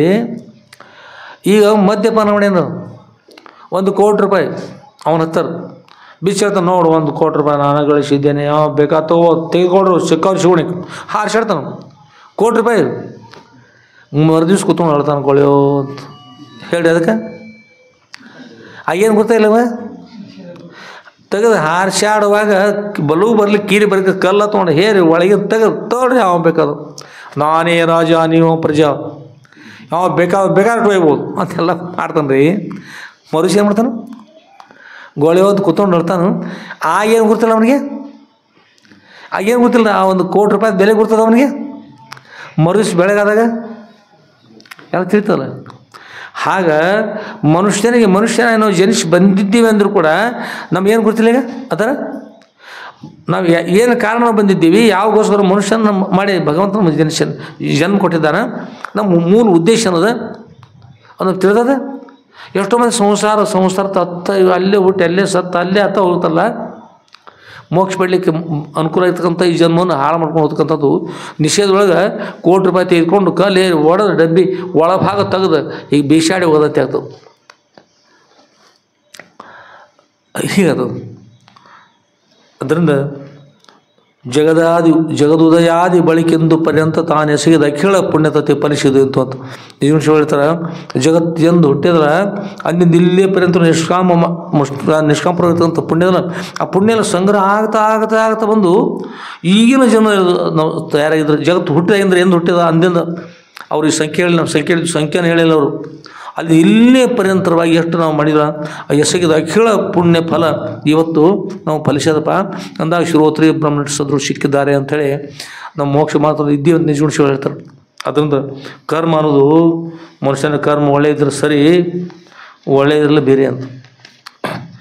ಇದರೊಳಗೆ ಕರ್ಮ ಅಂದ್ರೆ ಏನು, ಅದು ಕಾಶ್ಮೀರ ವಿಷಯ ಕೂಡ ಬಂದಿತ್ತು. ಆ ವಿಷಯ ಇದರೊಳಗೆ ಬರಲಿಕ್ಕೆ ಈಗ ಕರ್ಮ ಸರಿಯಲ್ಲ. ಈಗ ನೋಡೋಣ ಅಂತ. ಒಳ್ಳೆಯದಾಗಲಿ. ಸಮಯ ಬೇಕು, ಸಮಯದ ಕೊರತೆ ಕೊಡೋದು. ಈಗ ಆದ್ಮೇಲೆ ನಾವನ್ನೆಲ್ಲ ಕುಡ್ಕೊಂಡು ಈಗ ನೇರವಾಗಿ ನಾನ್ ಸ್ಟಾಪ್ ಅಂತ ಹೇಳ್ತಾರಲ್ಲ, ಹಾಗೆ ಒಮ್ಮಿಂದೊಮ್ಮೆ ನಾವೆಲ್ಲಿ ಹೋಗ್ರಿ ಸಿಂಧೂರ ಆಶ್ರಮಕ್ಕೆ ಹೋಗ್ಬಿಡೋಣ. ಎಲ್ಲರೂ ಬಂದ್ರಿ, ಬರ್ತೀರಿ ಕೇಳಿದ್ರಿ ಇವತ್ತು ಎಲ್ಲ ಬಂದಿರಲ್ಲ, ಒಳ್ಳೆಯದಾಗಲಿ, ಎಲ್ಲರಿಗೆ ಆನಂದ ಆಗಲಿ. ಆದ್ಮೇಲೆ ಪರಮ ಪೂಜೆ ಇರತಕ್ಕಂಥ ಶ್ರೀ ಬ್ರಹ್ಮನಿಷ್ಠರ ಶ್ರೀ ಜಗದ್ಗುರು ಶ್ರೀ ಶ್ರೀ ಶ್ರೀ ಸಿದ್ಧಲಿಂಗೇಶ್ವರ ಶುದ್ರವರ ಶ್ರೀ ಸದ್ಗುರು ಸಿದ್ಧಲಿಂಗೇಶ್ವರ ವಿಜಯ ಲೀಲಾ ಕಲ್ಪತರು ಅಂತಕ್ಕಂಥ ಗ್ರಂಥ 10ನೇ ಭಾಗದ ಎಷ್ಟನೇ ಅಧ್ಯಾಯ ಶುರು ಮಾಡ್ತಾ ಇದ್ದೀವಿ? ಇವತ್ತು 10ನೇ ಭಾಗದ 10ನೇ ಅಧ್ಯಾಯ ನಾವು ಶುರು ಮಾಡ್ತಾ ಇದ್ದೀವಿ. ಅದರ ಹಿಂದಿನ ವಿಷಯ ಎಲ್ಲ ಶುರು ಮಾಡಿದ್ದೀರಿ, ನೆನಪು ಮಾಡ್ಕೊಂಡ್ಬಿಟ್ರೆ ಸಾಕು. ಯುವರಾಜ ಏನು ಮಾಡಿದ್ದಾರೆ? ಯುವರಾಜ ಏನು ಮಾಡಿದ್ರು? ಗುರುಗಳಿಗೆ ತೊಂದರೆ ಕಷ್ಟ ಕೊಡಬೇಕು ಅನ್ನೋ ಉದ್ದೇಶ ಇಟ್ಕೊಂಡು 8 ಗ್ರಾಮಗಳಿಂದ, ಸುತ್ತೆಲ್ಲ ಗ್ರಾಮಗಳಿಂದ ಡಂಗುರ ಸಾರಿ ಎಲ್ಲರೂ ಪ್ರಸಾದ ಬರಬೇಕು. ಎಷ್ಟು ಗಂಟೆಗೆ ಬರ್ಬೇಕು ರೀ? 5 ಗಂಟೆಗೆ ಬರಬೇಕು. ಏನು ಕಾರಣ ಅಂದ್ರೆ ಮಠದೊಳಗೆ ಪ್ರಸಾದ ಇರಬಾರ್ದು, ಜನರು ಪ್ರಸಾದ ಬರಬೇಕು. ಗುರುಗಳಿಗೆ ಅವಮಾನ ಆಗಬೇಕು, ಜನರೆಲ್ಲ ಬೈಕೋತ ಹೋಗ್ಬೇಕು. ತಮ್ಮನೇ ಇರಲಿಲ್ಲ ಸೊಪ್ತಾ ಏನು ಕಾರಣ ಇಟ್ಟರು, ಹಾಗಾಯಿತು ಹೀಗಾಯ್ತು ಅಂತೇಳಿ ಜನರು ಏನಾದ್ರು ಅನ್ಕೋತ ಹೋಗ್ಬೇಕು. ಆಗ ಗುರುಗಳಿಗೆ ಅವಮಾನ ಆಗ್ಬೇಕು ಅಂತಕೊಂಡು ಹೇಳಿ ಏನು ಮಾಡಿದ್ರಿ? ಹೀಗೆ ವಿಚಾರ ಮಾಡಿ ತನ್ನ ಪ್ರಜರಿಂದ ಸೇವಕರಿಂದ ಡಂಗುರ ಸಾರಿಸಿದರು. ಅದೇ ಪ್ರಕಾರವಾಗಿ ಅದು ಸೋಮವಾರ ದಿವಸ ಎಲ್ಲ ಜನರು ಬಂದಿದ್ದರು. ಬೆಳಗ್ಗೆ ಸದ್ಗುರು ಪೂಜೆ ಆಯಿತು, ಎಲ್ಲ ಆಯಿತು. ಸಾಯಂಕಾಲದಲ್ಲಿ ಜನರು ಪ್ರಸಾದ ಆಗ್ತಾ ಸಾಯಂಕಾಲ 8 ಗಂಟೆ ಪರ್ಯಂತವಾಗಿ 5 ಗಂಟೆ ಪರ್ಯಂತವಾಗಿ ಪ್ರಸಾದ ನಡೀತು. ಪ್ರಸಾದವನ್ನು ಸ್ವೀಕಾರ ಮಾಡ್ತಕ್ಕಂಥ ಜನರು ಯಾರು ಉಳಿದಿದ್ರು ಬಾಕಿ ಅಂದರೆ ಕೇವಲ ಪ್ರಸಾದ ವಿತರಣೆ ಮಾಡ್ತಕ್ಕಂಥವ್ರು, ಪ್ರಸಾದ ನೀಡ್ತಕ್ಕಂಥವ್ರು ಅಷ್ಟೇ ಉಳಿದಿದ್ರು. ಒಂದು 8-10 ಮಂದಿ ಆಗ್ತಕ್ಕಂಥ ಪ್ರಸಾದ ಇಷ್ಟೇ ಇತ್ತು. ಇವತ್ತು ಸೋಮವಾರ ಅದ್ಯಾಪಿ ಕಿಮಸ್ತಿ? ಅದ್ಯಾಪಿ ಸೋಮವಾಸರ ಏಕಮಠೆ ಸಿಂಧೂರ್ ಗ್ರಾಮೇ ಸ್ಥಿತ ಏಕ ಆಶ್ರಮ ಸದೃಶ್ಯ ಕಮರಿ ಮಠೆ ಪ್ರಸಾದ ಪ್ರಾರಂಭ ಅಸ್ತಿ ಇತಿ ಸದೃಶ್ಯ ಚರಿತ್ರೆ ಆಗಚ್ಚತಿ ಸಿಂಧೂರ್ ಮಠೆ. ಅತ್ರಾಪಿ ಅದ್ಯ ಸೋಮವಾಸರೈವ ಅಸ್ತಿ, ಸೋಮವಾಸರೈವ ತಸ್ಯ ವಿಷಯ ಅತ್ರ अस्ति. ಸಂಧ್ಯಾ ಸಮಯಪಿ ಅಭವತ್ ಬಹು ಜನಸ್ಯ ಪ್ರಸಾದಮಪಿ ಇದಾनीं ಪ್ರಾರಂಭ ಭವತಿ ಸದೃಶ ಕೃಪಾ ಆಶೀರ್ವಾದ ಇವ. ಈ ಪೂರ್ವದಲ್ಲಿ ಭಜನಾ ಕಾರ್ಯಕ್ರಮ, ಅಪರ ಪೂಜಾ ನಂತರ ಭಜನಾ ಕಾರ್ಯಕ್ರಮ ಸಂಸ್ಕೃತ ಕಾರ್ಯಕ್ರಮ ಶುರು ಮಾಡಿದ್ರಿ. ಆಮೇಲೆ ಈಗ ಸದ್ಗುರು ಚೇತನ ನಾವನ್ನೆಲ್ಲ ಶುರು ಮಾಡ್ತಕ್ಕಂಥ ಇದ್ದೀವಿ. ಆದ್ಮೇಲೆ ಸಾಯಂಕಾಲ 5 ಗಂಟೆ ಒಮ್ಮಿಂದೊಮ್ಮೆ 5 ಆಗಿಬಿಡ್ತು. ಎಷ್ಟೊತ್ತದ ಹೇಳ್ಬೇಕು, ಹಾಗಾಗ್ತವೆ. 5 ಗಂಟೆ ಆಯಿತು. ಜನರು ಎಲ್ಲ ಕಡೆಯಿಂದ, ಎಲ್ಲ ದಿಕ್ಕುಗಳಿಂದ ಜನರು ಆಗಮಿಸಿರಿ. ಎಲ್ಲ ದಿಕ್ಕುಗಳಿಂದ ಎಲ್ಲ ನದಿಗಳು ಹರಿದುಕೊಂಡು ಎಲ್ಲಿ ಹೋಗ್ತಾವ್ರಿ?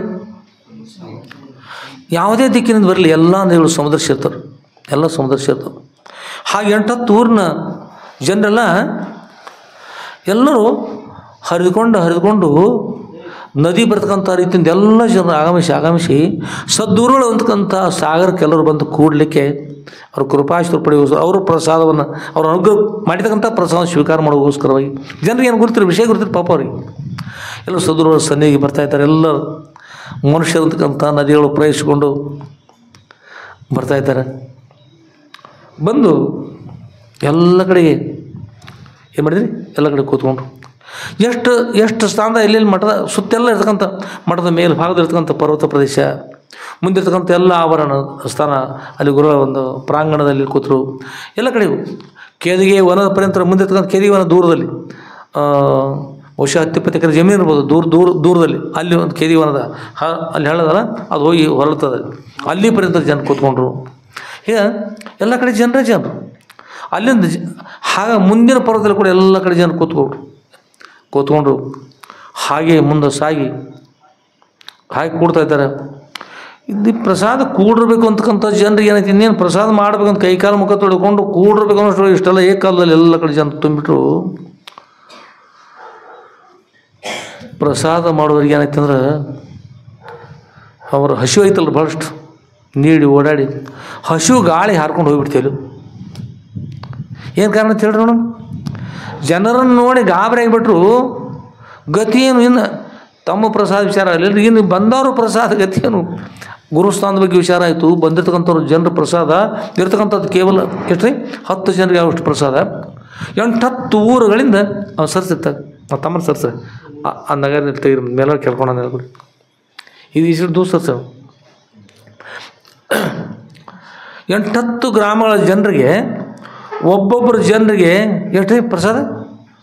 ಒಬ್ಬ ಮಾಡುವ ಪ್ರಸಾದ ಒಂದು ಊರು ಜನರಿಗೆ ಆಗ್ಬೇಕದು ಅಷ್ಟು ಪ್ರಸಾದ. ಈಗ ಅಂದರೆ ಒಬ್ಬೊಬ್ರು ಮಾಡ್ತಕ್ಕಂಥ ಪ್ರಸಾದ ಒಂದೊಂದು 8-10 ಊರು ಜನರು ಬಂದ್ರೆ ಹೇಗಾಗ್ತದೆ? ಭಾಳ ಎಲ್ಲರೂ ಚಿಂತೆ ಆಯಿತು. ಅಲ್ಲಿರ್ತಕ್ಕಂಥ ಸೇವಕರು ಚಿಂತೆ ಮಾಡಿದರು. ಮೈಪತಿ ಬೆಂಗೇರಿ ಕಲ್ಲಪ್ಪಜ ಅವರು, ಮೈಪತಿ ಅಜಾರ್ಲ ಅವರು, ಬೆಂಗೇರಿ ಕಲ್ಲಪ್ಪಜ, ಚನ್ಮಲ್ಲೇಶ್ವರಗಳು, ಹೀಗೆ ಅಲ್ಲಿರ್ತಕ್ಕಂಥವ್ರು ಎಲ್ಲರೂ ಗಾಬರಿಯಾಗಿ ಇನ್ನೇನು ಗತಿ ಅಂತಕೊಂಡು ಹೇಳಿ ಗುರುಸ್ಥಾನಿಧಿಗೆ ಹೋಗಿ ನಿದ್ರೆ ಇದ್ದವ್ರು ನೆಬಿಸ್ಬೇಕಾದ್ರೆ ಏನಾಗ್ತದೆ ರೀ? ಪಾಪ ಆಗ್ತಂತ ಹೇಳ್ತಾರೆ. ಅಂತಾರು ಗುರು ನೆಬಿಸ್ಬೇಕಲ್ಲ. ಆಗ ಗುರು ಹತ್ರ ಹೋಗಿ ಅಪ್ಪವರ ಅವ್ರು ಯೋಗ ನಿದ್ರೆ ಇದ್ದಾರೆ, ಅಪ್ಪವರೇ ದಯವಿಟ್ಟು ಸ್ವಲ್ಪ ಜಾಗರಾಗ್ರಿ ಅಪ್ಪವರ, ಉತ್ಥಾನರ ನಿದ್ರೆಯಿಂದ ಅಂತೇಳಿ ಪ್ರಾರ್ಥನೆ ಮಾಡ್ತಾರೆ. ಪ್ರಾರ್ಥನೆ ಮಾಡಿದ ಗುರುಗಳು ಜಾಗರಾವಸ್ಥೆ ಬಂದರು. ಅಪ್ಪವರು ದಯವಿಟ್ಟು ಬರಬೇಕು, ಸಾಷ್ಟ ನಮಸ್ಕಾರ ಮಾಡಿದ್ರು. ಸ್ವಲ್ಪ ಹೊರಭಾಗದಲ್ಲಿ ಬರೀ ಅಪ್ಪರು ಏನು ಇರ್ಬೋದು ವಿಶೇಷ ಅಂತ ಅಪ್ಪವರು ಹೊರಭಾಗ ಬಂದರು. ಹೊರಭಾಗ ನೋಡ್ತಾರೆ ಜನರು ಎಲ್ಲ ಕಡೆ ಜನರು ಜನರಿದ್ದಾರೆ. ನೋಡಿ ಅಪ್ಪವ್ರು ವಿಚಾರ ಮಾಡಿದ್ರು ಇದೇನಿರ್ಬೋದು? ಇದೆಲ್ಲ ಮೂಲ ಕಾರಣ ತಮ್ಮ ಜ್ಞಾನ ದೃಷ್ಟಿಯಿಂದ ನೋಡಿದಾಗ ಮೂಲ ಕಾರಣ ಯಾರಿದ್ದಾರೆ? ಯುವರಾಜ ಇದ್ದಾರೆ ಅಂತ ತಿಳಿದು ಆಗ ಸುದ್ರೊಳಗೆ ಮಾಡಿದ್ರೆ ತಾವೆಲ್ಲ ವಿಷಯ ಕೇಳಿದ್ರಿ. 5 ಪಾತ್ರೆಗಳು ತರಿಸಿ ಒಳಭಾಗದಲ್ಲಿ ಮರಳನ್ನು ಹಾಕಿ ಅದ್ರ ಒಳಭಾಗದಲ್ಲಿ ಏನಿಲ್ಲ ರೀ, ನೀರಲ್ಲ, ಕೆಳಗೆ ಅಗ್ನಿ ಇಲ್ಲ, ಹಾಗೆ ಅಲ್ಲಿ ಬೆಲ್ಲ ಸಕ್ಕರೆ ಇಲ್ಲ, ರವೆ ಇಲ್ಲ, ಕೊತ್ತಂಬರಿ ಕರಿಬೇವುಗಳಿಲ್ಲ. ಅದರೊಳಭಾಗ ಅಪ್ಪವ್ರು ಆಶೀರ್ವಾದ ಮಾಡಿ ಹೇಳಿದರು, ಸದ್ಭಕ್ತರೇ ಆಶೀರ್ವಾದ ನೋಡು, ಮಾತಾ ಅನ್ನಪೂರ್ಣೇಶ್ವರಿ ಶುದ್ಧಳಾಗುವುದು, ಶೈವಸ್ವರು ಶುದ್ಧಳಾಗುವುದು ಹೇಳಿದರು. ಆಶೀರ್ವಾದ ಮಾಡಿದರು. ಆಶೀರ್ವಾದ ಮೇಲ್ಭಾಗ ಪರಾತ್ ಮುಚ್ಚಿ ಈ ಪಾತ್ರೆ ಇರ್ತಕ್ಕಂಥ ಏನು ಮರಳಲ್ಲ ಅದು ಪಕ್ವಾಗ್ತಾ ಒಂದು ಆವಿ ಇರ್ತಲ್ಲ, ಆವಿ ಹೆಚ್ಚಾಗಿ ಮೇಲ್ಭಾಗ ಪರಾತ್ ಹಾರಿ ಕೇಳಬೇಕು, ಸುವಾಸನೆ ಬಂದು ಬಂದು ನಮ್ಮ ಕಡೆ ಬರ್ರಿ ಅಂಥೇಳಿ ಒಳಭಾಗಕ್ಕೆ ಹೋದ್ರು. ಎಲ್ಲರೂ ಕೈ ಮುಕೊಂಡು ಇನ್ನೇನು ಗತಿ ಮರಳು ಮಹಾಪ್ರಸಾದ ಹೇಗುತ್ತದೆ. ಕೆಲವೊಬ್ಬರು ಗುರುಗಳು ಅಗಾಧವಾಗಿರ್ತಕ್ಕಂಥ ಶಕ್ತಿ ಅದ. ಹಿಂದಿನ ಕಾಲ ಮಹಾತ್ಮರು ಕೇಳ್ತಾ ಇರ್ತಾರೆ, ರಾಮಾಯಣ ಮಹಾಭಾರತದಲ್ಲಿರ್ತಕ್ಕಂಥ ಅದಕ್ಕೆ ಅವರಿಗಿಂತಲೂ ಮೀರಿರ್ತಕ್ಕಂಥ ಗುರುಗಳು ನಮ್ಮ ಗುರುಗಳು ಅಂಥ ಶಕ್ತಿಗಳು ಅಂತಕ್ಕಂಥ ಗುರುಗಳು ವಿಶ್ವಾಸ ಹಾಗೆ ಮಾತಾಡಿದ್ರು. ಇನ್ನೊಬ್ಬರು ಗತಿ ಏನಪ್ಪ, ಈ ಜನರು ನೋಡಿ ಜನಸಾಗರ ನೋಡಿದ್ರು, ಇವೆಲ್ಲ ಪ್ರಸಾದ ಹೇಗೆ ಮಾಡಿಸೋದನ್ನ ಅಂತ ಕೆಲವೊಬ್ಬರು ಅವ್ರವ್ರಿಗೆ ಮತಿಗೆ ಏನು ಹೇಳ್ತಾರೆ ಹಾಗೆ ವಿಚಾರ ಮಾಡ್ತಾಯಿದ್ರು. ಗುರುಗಳು ಹೋಗಿ ಇನ್ನೂ ತಮ್ಮ ಸ್ಥಾನಕ್ಕೆ ಹೋಗಿ ಅದೇ ಒಳಭಾಗ ತಮ್ಮ ಮನಸ್ಸದ ಮೇಲೆ ಕೂಡುವಷ್ಟು ಒಳಭಾಗದಲ್ಲಿ ಈ ಕಡೆಗೆ ಪ್ರಸಾದ ಅವು ಓಂ ಅಂತೆಲ್ಲ ಪಾತ್ರೆಗಳ ಧ್ವನಿ, ಓಂಕಾರ ಧ್ವನಿ ಬಂತು ರೀ ಒಳಭಾಗದಿಂದ. ಆ ಹಂಡೆಗಳಲ್ಲಿ ಧ್ವನಿ ಬಂತು. ಹಾಗೆ ಧ್ವನಿ ಬಂದು ಹೆಚ್ಚಾಯಿತು. ಹಾಗೆ ಕುದಿತಕ್ಕಂಥ ಧ್ವನಿ ಕೇಳಿದ, ಪಾಕ ತಯಾರಾಗ್ತಕ್ಕಂಥ ಧ್ವನಿ ಕೇಳಿಸ್ತಾ ಹಾಗೆ ಆವಿಗಳು ಬರ್ಲಿಕ್ಕತ್ತು. ಒಳಭಾಗದ ಆವಿ ಸುವಾಸನೆ ಬಂದು ಅದರೊಳಭಾಗ ಪಾಯಸದ ಸುವಾಸನೆ, ಅನ್ನದ ಸುವಾಸನೆ, ಹಾಗೆ ಸಾರಿನ ಸುವಾಸನೆ ಎಲ್ಲ ಬರ್ತಾ ಲೋಕ ಭಿನ್ನವಾಗಿರ್ತಕ್ಕಂಥದ್ದು. ಈ ಲೌಕಿಯಲ್ಲಿ ಎಲ್ಲ ತಯಾರು ಮಾಡ್ತಾರೆ, ಇದಕ್ಕಿಂತಲೂ ಭಿನ್ನವಾಗಿರ್ತಕ್ಕಂಥದ್ದು ಪ್ರಸಾದ. ಆ ಸುವಾಸನೆ ಬರ್ತಾ ದೇವಲೋಕದ ಪ್ರಸಾದವು ಅಂತಕ್ಕಂಥ ರೀತಿಯಿಂದ ಬಂತು. ಅವನು ನೋಡ್ತಾ ಎಲ್ಲರಿಗೂ ಆಶ್ಚರ್ಯ ಆಯಿತು ಅನ್ನೋಷ್ಟು ಒಳಭಾಗದಲ್ಲಿ ಅತ್ಯಂತ ವೇಗವಾಗಿ ಒಳಭಾಗದ ಆವಿ ಪ್ರಾರಂಭವಾಗಿ ಒಮ್ಮಿಂದ ಮೇಲ್ಭಾಗದ ಪಾತ್ರೆಗಳು ಹಾರಿ ಕೆಳಗೆ ಬಿದ್ದುಬಿಟ್ಟು, ಯಾವಾಗ ಹಾರಿ ಬಿದ್ದು ಎಲ್ಲರೂ ರಾಜಾಧಿರಾಜ ಸದ್ಗುರುನಾಥ ಸಿದ್ಧಲಿಂಗೇಶ್ವರ ಮಹಾರಾಜ ಕಿ ಜೈ, ಸಾಧು ಸಂತ ಮಹಾರಾಜ ಕಿ ಜೈ, ಶ್ರೀ ಗುರುದೇವ ದತ್ತ ಅವಧೂ.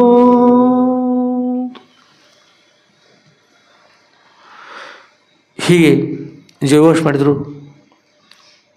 ಎಲ್ಲರೂ ಅಪ್ಪವ್ರ ಹತ್ರ ಸಾಷ್ಟಾಂಶ ಅಪ್ಪವ್ರೆ ದಯಮಾಡಿಸುವ ಅಪ್ಪವ್ರೆ, ಮಹಾಪ್ರಸಾದ ಸಿದ್ಧ ಆಗಿರಪ್ಪವ್ರ ಸಿದ್ಧ ಅಂತಕೊಂಡಿ ಸಾಷ್ಟಾಂಗ ನಮಸ್ಕಾರ ಮಾಡಿ ಪ್ರಾರ್ಥನಾ ಮಾಡಿದ ಗುರುಗಳು ಎದ್ದು ಹೊರಗೆ ಬಂದು ಅನ್ನಪೂರ್ಣೇಶ್ವರ ಸ್ತೋತ್ರಗಳು ಹೇಳ್ತಾ ಪೂಜಾ ಮಾಡಿಸಿದರು. ಅಪ್ಪ ಹೇಳಿದರು, ಎಲ್ಲರೂ ನೀಡಲಿಕ್ಕೆ ಪ್ರಸಾದ ನೀಡಲಿಕ್ಕೆ ಪಾತ್ರೆಗಳು ಬೇಕಲ್ಲ, ಅಷ್ಟೆಲ್ಲ ಅನುಕೂಲ ಇಲ್ಲ. ಹಾಗಾಗಿ ಏನು ಮಾಡಿರಿ, ನಿಮ್ಮ ಹೆಗಲ ಮೇಲೆ ಇರ್ತಕ್ಕಂಥ ವಸ್ತ್ರಗಳವಲ್ಲ ಅದನ್ನು ನೀರೊಳಗೆ ಮುಂದರಿತಕ್ಕಂಥ ನೀರವಲ್ಲ, ಆ ನೀರಲ್ಲಿ ಹಳ್ಳದಲ್ಲಿ ಶುದ್ಧ ಇರ್ತಕ್ಕಂಥ ನೀರು ಅದು ಮಡಿ ಮಾಡಿ ಅದರೊಳ ಭಾಗದಲ್ಲಿ ಪಾಯಸವನ್ನು, ಅದರೊಳ ಭಾಗದಲ್ಲಿ ಸಾರವನ್ನು, ಅದರೊಳ ಭಾಗದಲ್ಲಿ ಅನ್ನವನ್ನೆಲ್ಲ ತೆಗೆದುಕೊಂಡು, ಎಲ್ಲ ಸಾಮರ್ಥ್ಯ ಅದ್ರ ಗುರುಗಳ ಅನುಗ್ರಹ ಎಲ್ಲ ಇರ್ತದೆ, ತೆಗೆದುಕೊಂಡು ನೀಡ್ರಿ. ಸಾಕು ಸಾಕು ಸಾಕು ಅನ್ನೋ ಪರ್ಯಂತ ನೀಡಬೇಕಲ್ಲ. ಜನರು ಎಲ್ಲಿ ಪರ್ಯಂತ ಕೂತಿದ್ದಾರೆ ಅಂತ ಸಮಾಚಾರ ಹಿಂದಿನ ದಿವಸ ಉಮ್ರಾಣಿಯ ಮಲ್ಲಿಕಾರ್ಜುನ ದೇವಾಲಯ ಪರ್ಯಂತ ಜನರು ಕೂತಿದ್ದಾರೆ, ದಾರಿಯಿಂದ ಉತ್ಸವ ಕೂತಿದ್ದಾರೆ ಜನರು. ಎಲ್ಲರೂ ನೀಡ್ರಿ ಅಂತ ಹೇಳಿದ್ರು. ಅಖಂಡವಾಗಿ ನಾಮಸ್ಮರಣೆ ಪ್ರಾರಂಭ ಆಯಿತು. ಜೋರಾಗಿರಿ. ಓಂ ನಮಃ ಶಿವಾಯ.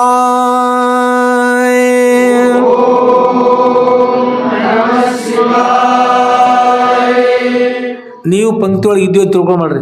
ಮುಂದೆ ಮರಳಿನ ಅನ್ನ, ಮುಂದೆ ಬಂದ ಪಾಯಸ ಬಂದದ, ಅಲ್ಲೇ ಸಾರು ಸಿದ್ಧದ, ಪಾಯಸ ಸಾರು ಇದು ಮುಂದಂತ ಬರ್ತದೆ, ಅನ್ನ ಸಾರ ಪಾಯಸ ನೀಡ್ತಾ ಇದ್ದಾರೆ. ಎಲ್ಲ ಅದ್ರೊಳಗೆ ಅಂತ ತಿಳ್ಕೊಳ್ಳಿ. ನಿಮ್ಮ ಮುಂದೆ ಹಿಡಿಯೋದೆ ನಾಮಸ್ಮರಣೆ ಪ್ರಾರಂಭದ, ಗುರಲ್ಲಿ ಆಜ್ಞೆ ಮಾಡ್ತಾರೆ. ಆಗ ಜಯ ವರ್ಷ ಎಲ್ಲರೂ ಬಂದ ಆದ ನಂತರ ಅಲ್ಲಿ ಪರ್ಯಂತ ನಾಮಸ್ಮರಣೆ ನಡೆದ. ನೀವು ಪಂಕ್ತಿಯಲ್ಲಿ ನೀವು ಇದ್ದೀರಿ ತಿಳ್ಕೊಳ್ರಿ, ನಿಮ್ಗೆ ಆನಂದ ಆಗ್ತದೆ. ಓಂ ನಮಃ ಶಿವಾಯ.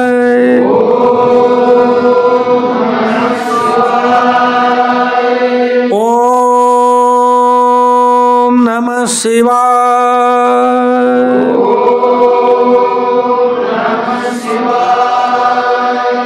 ಓಂ ನಮಃ ಶಿವಾಯ.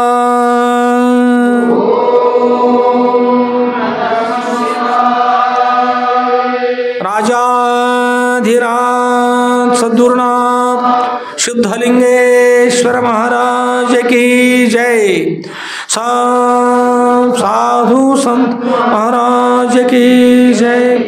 श्री गुरुदेव दत्त अवधू। ಎಲ್ಲರೂ ನಾಮಸ್ಮರಣೆ ಮಾಡಿದರು. ಪ್ರಸಾದ ಸ್ವೀಕಾರ ಮಾಡಿ ಎಲ್ಲರೂ ಪ್ರಸಾದ ಎಲ್ಲರೂ ಬಂದದ್ದು ಕೇಳಿ ಪ್ರಸಾದ ಬಂದು ಅಂತ ಹೇಳಿದಾಗ ಮళ్ళీ ಅಪ್ಪರ ಸಮಾಚಾರ ಬಂತು. ಗುರು ಹೇಳಿದರು ಜಯಘೋಷ ಮಾಡಿಲ್ಲರು, ಜಯಘೋಷ ಮಾಡಿದರು. ಎಲ್ಲರೂ ಪ್ರಸಾದ ಪ್ರಾರಂಭ ಆಯಿತು. ನೀವು ಊಹೆ ಮಾಡಿರಿ, ಸಾಧಾರಣ 2 ಕಿಲೋಮೀಟ್ರ್ ಪೌಣೆ 3 ಕಿಲೋಮೀಟ್ರ್ ಪರ್ಯಂತರವಾಗಿ ಅಖಂಡವಾಗಿ ನಾಮಸ್ಮರಣೆ ನಡೆದದ. ಅಷ್ಟೆಲ್ಲ ಜನರು ಪಂಕ್ತಿ ಕೂತಂದ್ರೆ ಮಠದ ಸುತ್ತಿರ್ತಕ್ಕಂಥ ಜನ ಇಟ್ಟಿರ್ಬೋದು, ದಾರಿ ಬಿಟ್ಟಿರ್ತಕ್ಕಂಥ ಸ್ಥಾನದಲ್ಲಿ ಎಷ್ಟು ಜನ ಕೂತಿರ್ಬೋದು. ಎಷ್ಟು ಇರ್ಬೇಕು 2 ಜನರು ಹೆಚ್ಚು ಕಡಿಮೆ. ಈ ಊರೊಳಗೆ ಎಷ್ಟು ಜನ ಇರ್ತಾರಲ್ಲ ನಿಮ್ಮ ಲೆಕ್ಕ ಎಷ್ಟು ಕೊಡಿ ಇಡ್ಬೋದು ರೀ? 1000 ಇರ್ಬೋದು. 6,000 ನಿಮ್ಮ ಹೋಟ್ಲೆಲ್ಲ ಎಷ್ಟಲ್ಲ ಎಲ್ಲ ಕೂಡಿ 6,000 ಇಂಥ 6,000 6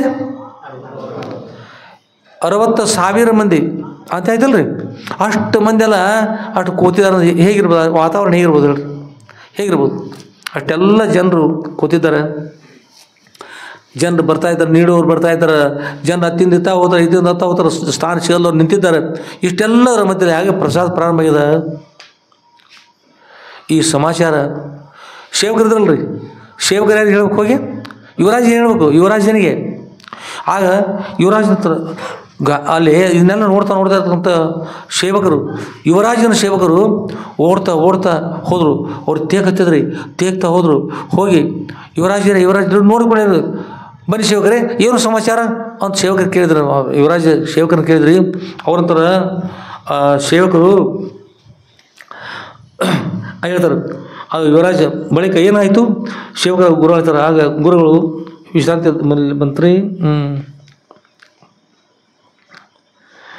ಆಗ ಆ ಬಳಿಕ ಹೇಳ್ತಾರೆ, ಜನರು ಬಂದು ಕೂತಿದ್ದಾರೆ. ಕೂತ ನಂತರ ಏನಾಯಿತು ಅಂತಕ್ಕಂಥ ಸಮಾಚಾರ ಕೇಳ್ತಾರೆ ಯುವರಾಜ. ಅವ್ರು ಹೇಳ್ತಾರೆ, ಸೇವಕ ನನಗೇನೂ ಆಗಿಲ್ಲ ಯುವರಾಜರೇ. ಅಷ್ಟರಲ್ಲಿ ಸೇವಕರು,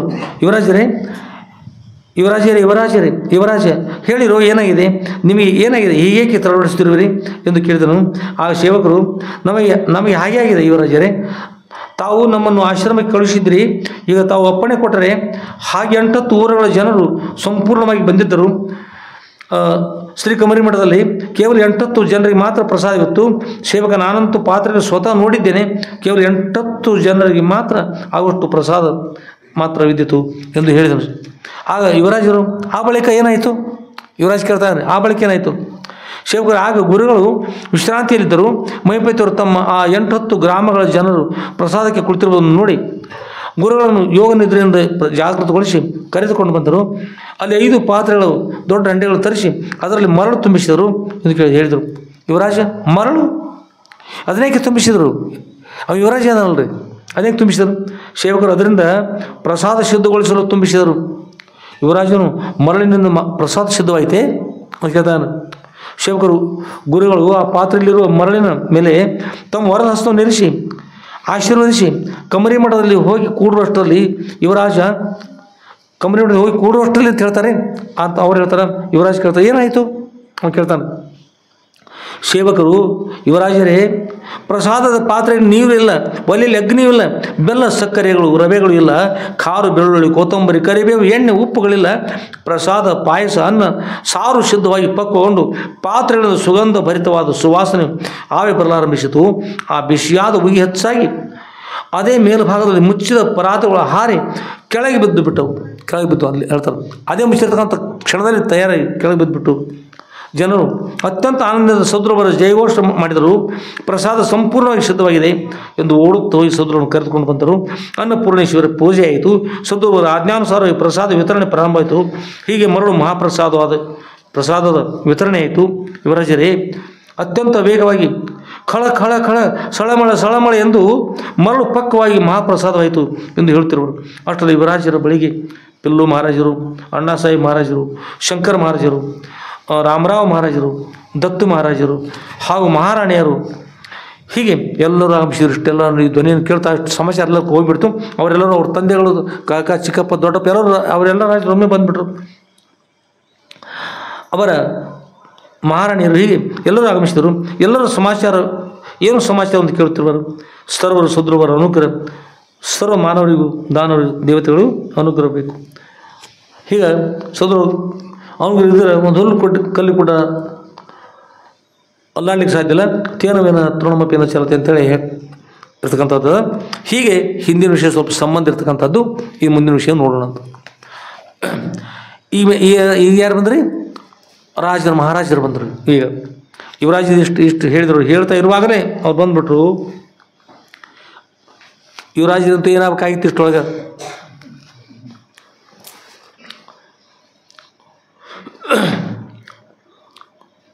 ಓಂ ಶ್ರೀ ಸದ್ಗುರು ಸಿದ್ಧಲಿಂಗೇಶ್ವರ ಪರಬ್ರಹ್ಮಣ್ಯ ನಮ. ಹತ್ತಿರ ಇದೆ ಪ್ರಾರಂಭ. ಸದ್ಗುರುಗಳಿಗೆ ಶರಣಾದ ಯುವರಾಜ ಅಂತ ವಿಷಯ ಅದ್ರಿ. ಸದ್ಗುರುಗಳಿಗೆ ಶರಣಾದ ಯುವರಾಜ ಮೊದಲನೇದ್ರಿ. ಸದ್ಗುರುಗಳಿಗೆ ಶರಣಾದ ಯುವರಾಜ ಅಲ್ಲ. ಗುರುಗಳ ಕರುಣೆ ತಪ್ಪಿದ್ರೆ ಸದ್ಗುರುಗಳ ಸನ್ನಿಧಿಯಲ್ಲಿ ಮರಣಾದ ಯುವರಾಜ ಆಗಬೇಕಾಗಿತ್ತು. ಅಷ್ಟೇ ಅಲ್ಲ, ನಿಮ್ಮ ವಂಶ ನಿರ್ವಂಶ ಶಾಪ್ ಕೊಟ್ಟಿರೋ ವಂಶ ಎಲ್ಲ ಸುಟ್ಟು ಭಸ್ಮ ಆಗಬೇಕಾಗಿತ್ತು. ಅವರ ಕೃಪಾಶೀರ್ವಾದ, ಅವರ ತಾಯಿ ತಂದೆಗಳು ಪುಣ್ಯವನ್ನು ಮಾಡ್ತಕ್ಕಂಥವ್ರಿದ್ದರು. ಅವ್ರಿಗೆ ಉತ್ತಮ ಸಂಸ್ಕಾರ ಇತ್ತು. ಇವರಿಗೆ ಸಂಸ್ಕಾರ ಇರಲಿಲ್ಲ. ಅವರ ಮತ್ತೆ ಬುದ್ಧಿ ಹೇಳ್ಕೊಂಡು ತೆಗೆದುಕೊಂಡು ಬರ್ತಕ್ಕಂಥ ಹೇಳ್ತಾರೆ. ಸದ್ಗುರುಗಳಿಗೆ ಶರಣಾದ ಯುವರಾಜ. ಪರಮ ಪೂಜ್ಯರು ಶ್ರೀಮದ್ ಆದ್ಯಗುರು ಶ್ರೀ ಸಿದ್ಧಲಿಂಗೇಶ್ವರ ಸದ್ಗುರುಗಳು ಈ ವಿಶ್ವದ ಸರ್ವ ಮಾನವ ಉದ್ಧರಿಸಲು ಅವತರಿಸಿದ ಪರಮ ಪವಿತ್ರವಾಗಿರುವಂಥ ಸದ್ಗುರುಗಳು. ಅಂಥ ಸದ್ಗುರುವರ ದಿವ್ಯ ಪಾದಕಮಲಗಳಲ್ಲಿ ನಮ್ಮ ಅನಂತಾನಂತ ಕೋಟಿ ಪ್ರಣಾಮಗಳನ್ನು ಸಮರ್ಪಿಸಿ ಧನ್ಯರಾಗೋಣ. ಆತ್ಮೀಯ ಸದ್ಭಕ್ತವೃಂದವೇ, ಸದ್ಗುರುವರ ಚರಿತ್ರೆಯನ್ನು ಶ್ರವಣ ಮಾಡಲು ಸರ್ವರಿಗೂ ಸ್ವಾಗತವಿದೆ. ನಾವು ಕೂಡ ಸದ್ಗುರುವರ ಚರಿತ್ರೆಯನ್ನು ವಿರಚಿಸುವ ಸೇವೆಯಲ್ಲಿ ಪ್ರವೇಶ ಮಾಡೋಣ. ಸರ್ವರಿಗೆ ಮಂಗಲವಾಗಲಿ ಇರ್ತಕ್ಕಂಥದ್ದು. ನಾವು ಇದೊಂದು ಸೇವೆ, ನಾವು ಸೇವೆ ಮಾಡ್ತಕ್ಕಂಥ, ನೀವು ಸೇವೆ ಮಾಡ್ತಾರೆ, ಎಲ್ಲರೂ ಸೇವೆ ಮಾಡ್ತಕ್ಕಂಥದ್ದು ಶ್ರೇಷ್ಠ ಇರ್ತದೆ. ಆತ್ಮೀಯ ಸದ್ಭಕ್ತವೃಂದವೇ, ಸದ್ಗುರುಗಳು ತಮ್ಮ ಬಿಲ್ವನದಲ್ಲಿ ಆನಂದವಾಗಿ ವಾಸ ಮಾಡುತ್ತಿರುವರು. ಹೀಗೆ ಸದ್ಗುರುಗಳು ತಮ್ಮ ಆಶ್ರಮದಲ್ಲಿ ಆನಂದವಾಗಿರುವರು. ಈಗ ಈ ಪೂರ್ವದಲ್ಲಿ ನಡೆದ ವಿಷಯವನ್ನು ತಾವೆಲ್ಲರೂ ಪಠಿಸಿರುವಿರಿ. ಈಗ ಮುಂದಿನ ವಿಷಯಕ್ಕೆ ತೆರಳೋಣ. ಮಹಾರಾಜರು, ಸೇವಕರೇ, ಇಂದು ಮಲ್ಲಿಕಾರ್ಜುನ ದೇವರ ದೇವಾಲಯದಲ್ಲಿ ಷೋಡಶಾಕ್ಷರಿ ಮಂತ್ರವನ್ನು ಅತ್ಯಂತ ಉಚ್ಚ ಧ್ವನಿಯಿಂದ ಹೇಳ್ತಿರೋರು. ನೀವೆಲ್ಲ ಈಗ ಮಾತನಾಡ್ತಾ ಇದ್ರೇನು? ಉಚ್ಚ ಧ್ವನಿಯಿಂದ ಧ್ವನಿ ಕೇಳಿಸೋದಿಲ್ಲ. ಹೀಗೆ ಕೇಳಿಕ್ಕೆ ಏನು ಕಾರಣ ಅಂತ ಬರ್ತಾ ಇದ್ದಾರೆ. ಧ್ವನಿಯನ್ನು ಕೇಳ್ಕೊಂಡು ಅವ್ರು ಬರ್ತಾರೆ. ಬರೋಷ್ಟು ಚರ್ಚೆ ನಡೆದದು. ಇನ್ನು ದೇವಾಲಯದಲ್ಲಿ ಏನು ವಿಶೇಷ ಕಾರ್ಯಕ್ರಮ ಇರ್ತದೆ ಎಂದು ಯಾರು ಕೇಳಿದರೆ? ಮಹಾರಾಜರಿಗೆ ಕೇಳಿ. ಯುವರಾಜರಲ್ಲಿ ಅವರು ಮಹಾರಾಜರಿಗೆ ಕೇಳಿದರು. ಅವರು ಅಂತಂದ್ರೆ ಕೇಳ್ತಾರೆ. ಆ ಸೇವಕರು ಮಹಾರಾಜರನ್ನು ಕುರಿತು, ಮಹಾರಾಜರೇ, ಇಂದು ಸಿಂಧೂರು ಉಮ್ರಾಣಿಗಳ ಮಧ್ಯದಲ್ಲಿರುವ ಹಿರೇಹಳ್ಳದ ಕಮರಿ ಮಠದಲ್ಲಿ ಶ್ರೀ ಸಿದ್ಧಲಿಂಗೇಶ್ವರ ಸದ್ಗುರುವರ ಕಮರಿ ಮಠದಲ್ಲಿ ಮರಳು ಮಹಾಪ್ರಸಾದವಾಗಿದೆ. ಮಹಾರಾಜರೇ, ಆ ಪ್ರಸಾದದ ಪಂಕ್ತಿಯು ನಮ್ಮ ಶ್ರೀ ಮಲ್ಲಿಕಾರ್ಜುನ ದೇವರ ದೇವಾಲಯಗಳವರೆಗೂ ಆಗಮಿಸಿದೆ. ಆ ಪ್ರಸಾದದ ಪಂಕ್ತಿಯಲ್ಲಿ ಮಾಡುವ ನಾಮಸ್ಮರಣೆಯು ಇಲ್ಲಿ ತಮ್ಮ ಅರಮನೆಗೆ ಶರಣವಾಗುತ್ತಿರುವುದೆಂದು ಹೇಳಿದರು. ಎಲ್ಲ ಹಿಂದಿನ ಕಾಲದ ವಾಡಿಯದು ಇಲ್ಲರಿ. ನಾವು ನೋಡಿದಾಗ ವಾಡಿ ಇತ್ತು, ಎತ್ತರವಾಗಿರ್ತಕ್ಕಂಥ ವಾಡಿ, ಊರು ಕೆಳ ಭಾಗ ಕಡೆ ಇತ್ತು. ಅದ್ರ ಮೇಲ್ಭಾಗದಲ್ಲಿ ಧ್ವಜ ಇತ್ತು ಆಗಿನ ಕಾಲದ, ಈಗ ಅದ್ರ ಗೊತ್ತಿಲ್ಲ ಧ್ವಜ ಅದ, ಹಾಂ ಧ್ವಜ ಅದ ಆಗಿರ್ತಕ್ಕಂಥವ್ರು ಇವತ್ತು ನೋಡಿದವ್ರು ಹೇಳಿದರು ಭಾಳ ದೊಡ್ಡತ್ರಿ, ಚಲೋ ಇತ್ತು, ಚಂದ ಇತ್ತು, ವಿಸ್ತಾರ ಇತ್ತು, ಎಲ್ಲ ಬಿದ್ದು ಹೋಗ್ಲಿಕ್ಕತ್ತದಂತ. ನಮ್ಮ ಇವರು ಚನ್ನಪಜ ಹೇಳಿದ್ರು, ಚನ್ನಪಜ ಬಂದಿರಲ್ಲ ಅವ್ರು ಹೇಳಿದರು, ನಾವು ಹೋಗಿ ನೋಡಿ ಬಂದನ್ರಿ ಭಾಳ ದೊಡ್ಡತ್ತು, ಈಗ ಅದೆಲ್ಲ ಹೋಗಿದಂತ.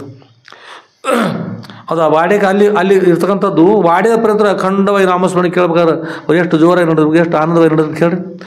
ಆಗಿನ ಒಂದು ಸ್ಥಿತಿಯನ್ನು ನೋಡಿದ್ರೆ ಏನದು ದೇವಲೋಕದ ವ್ಯವಹಾರನ ಅದು, ಗುರು ಕೃಪಾಶೀರ್ವಾದ.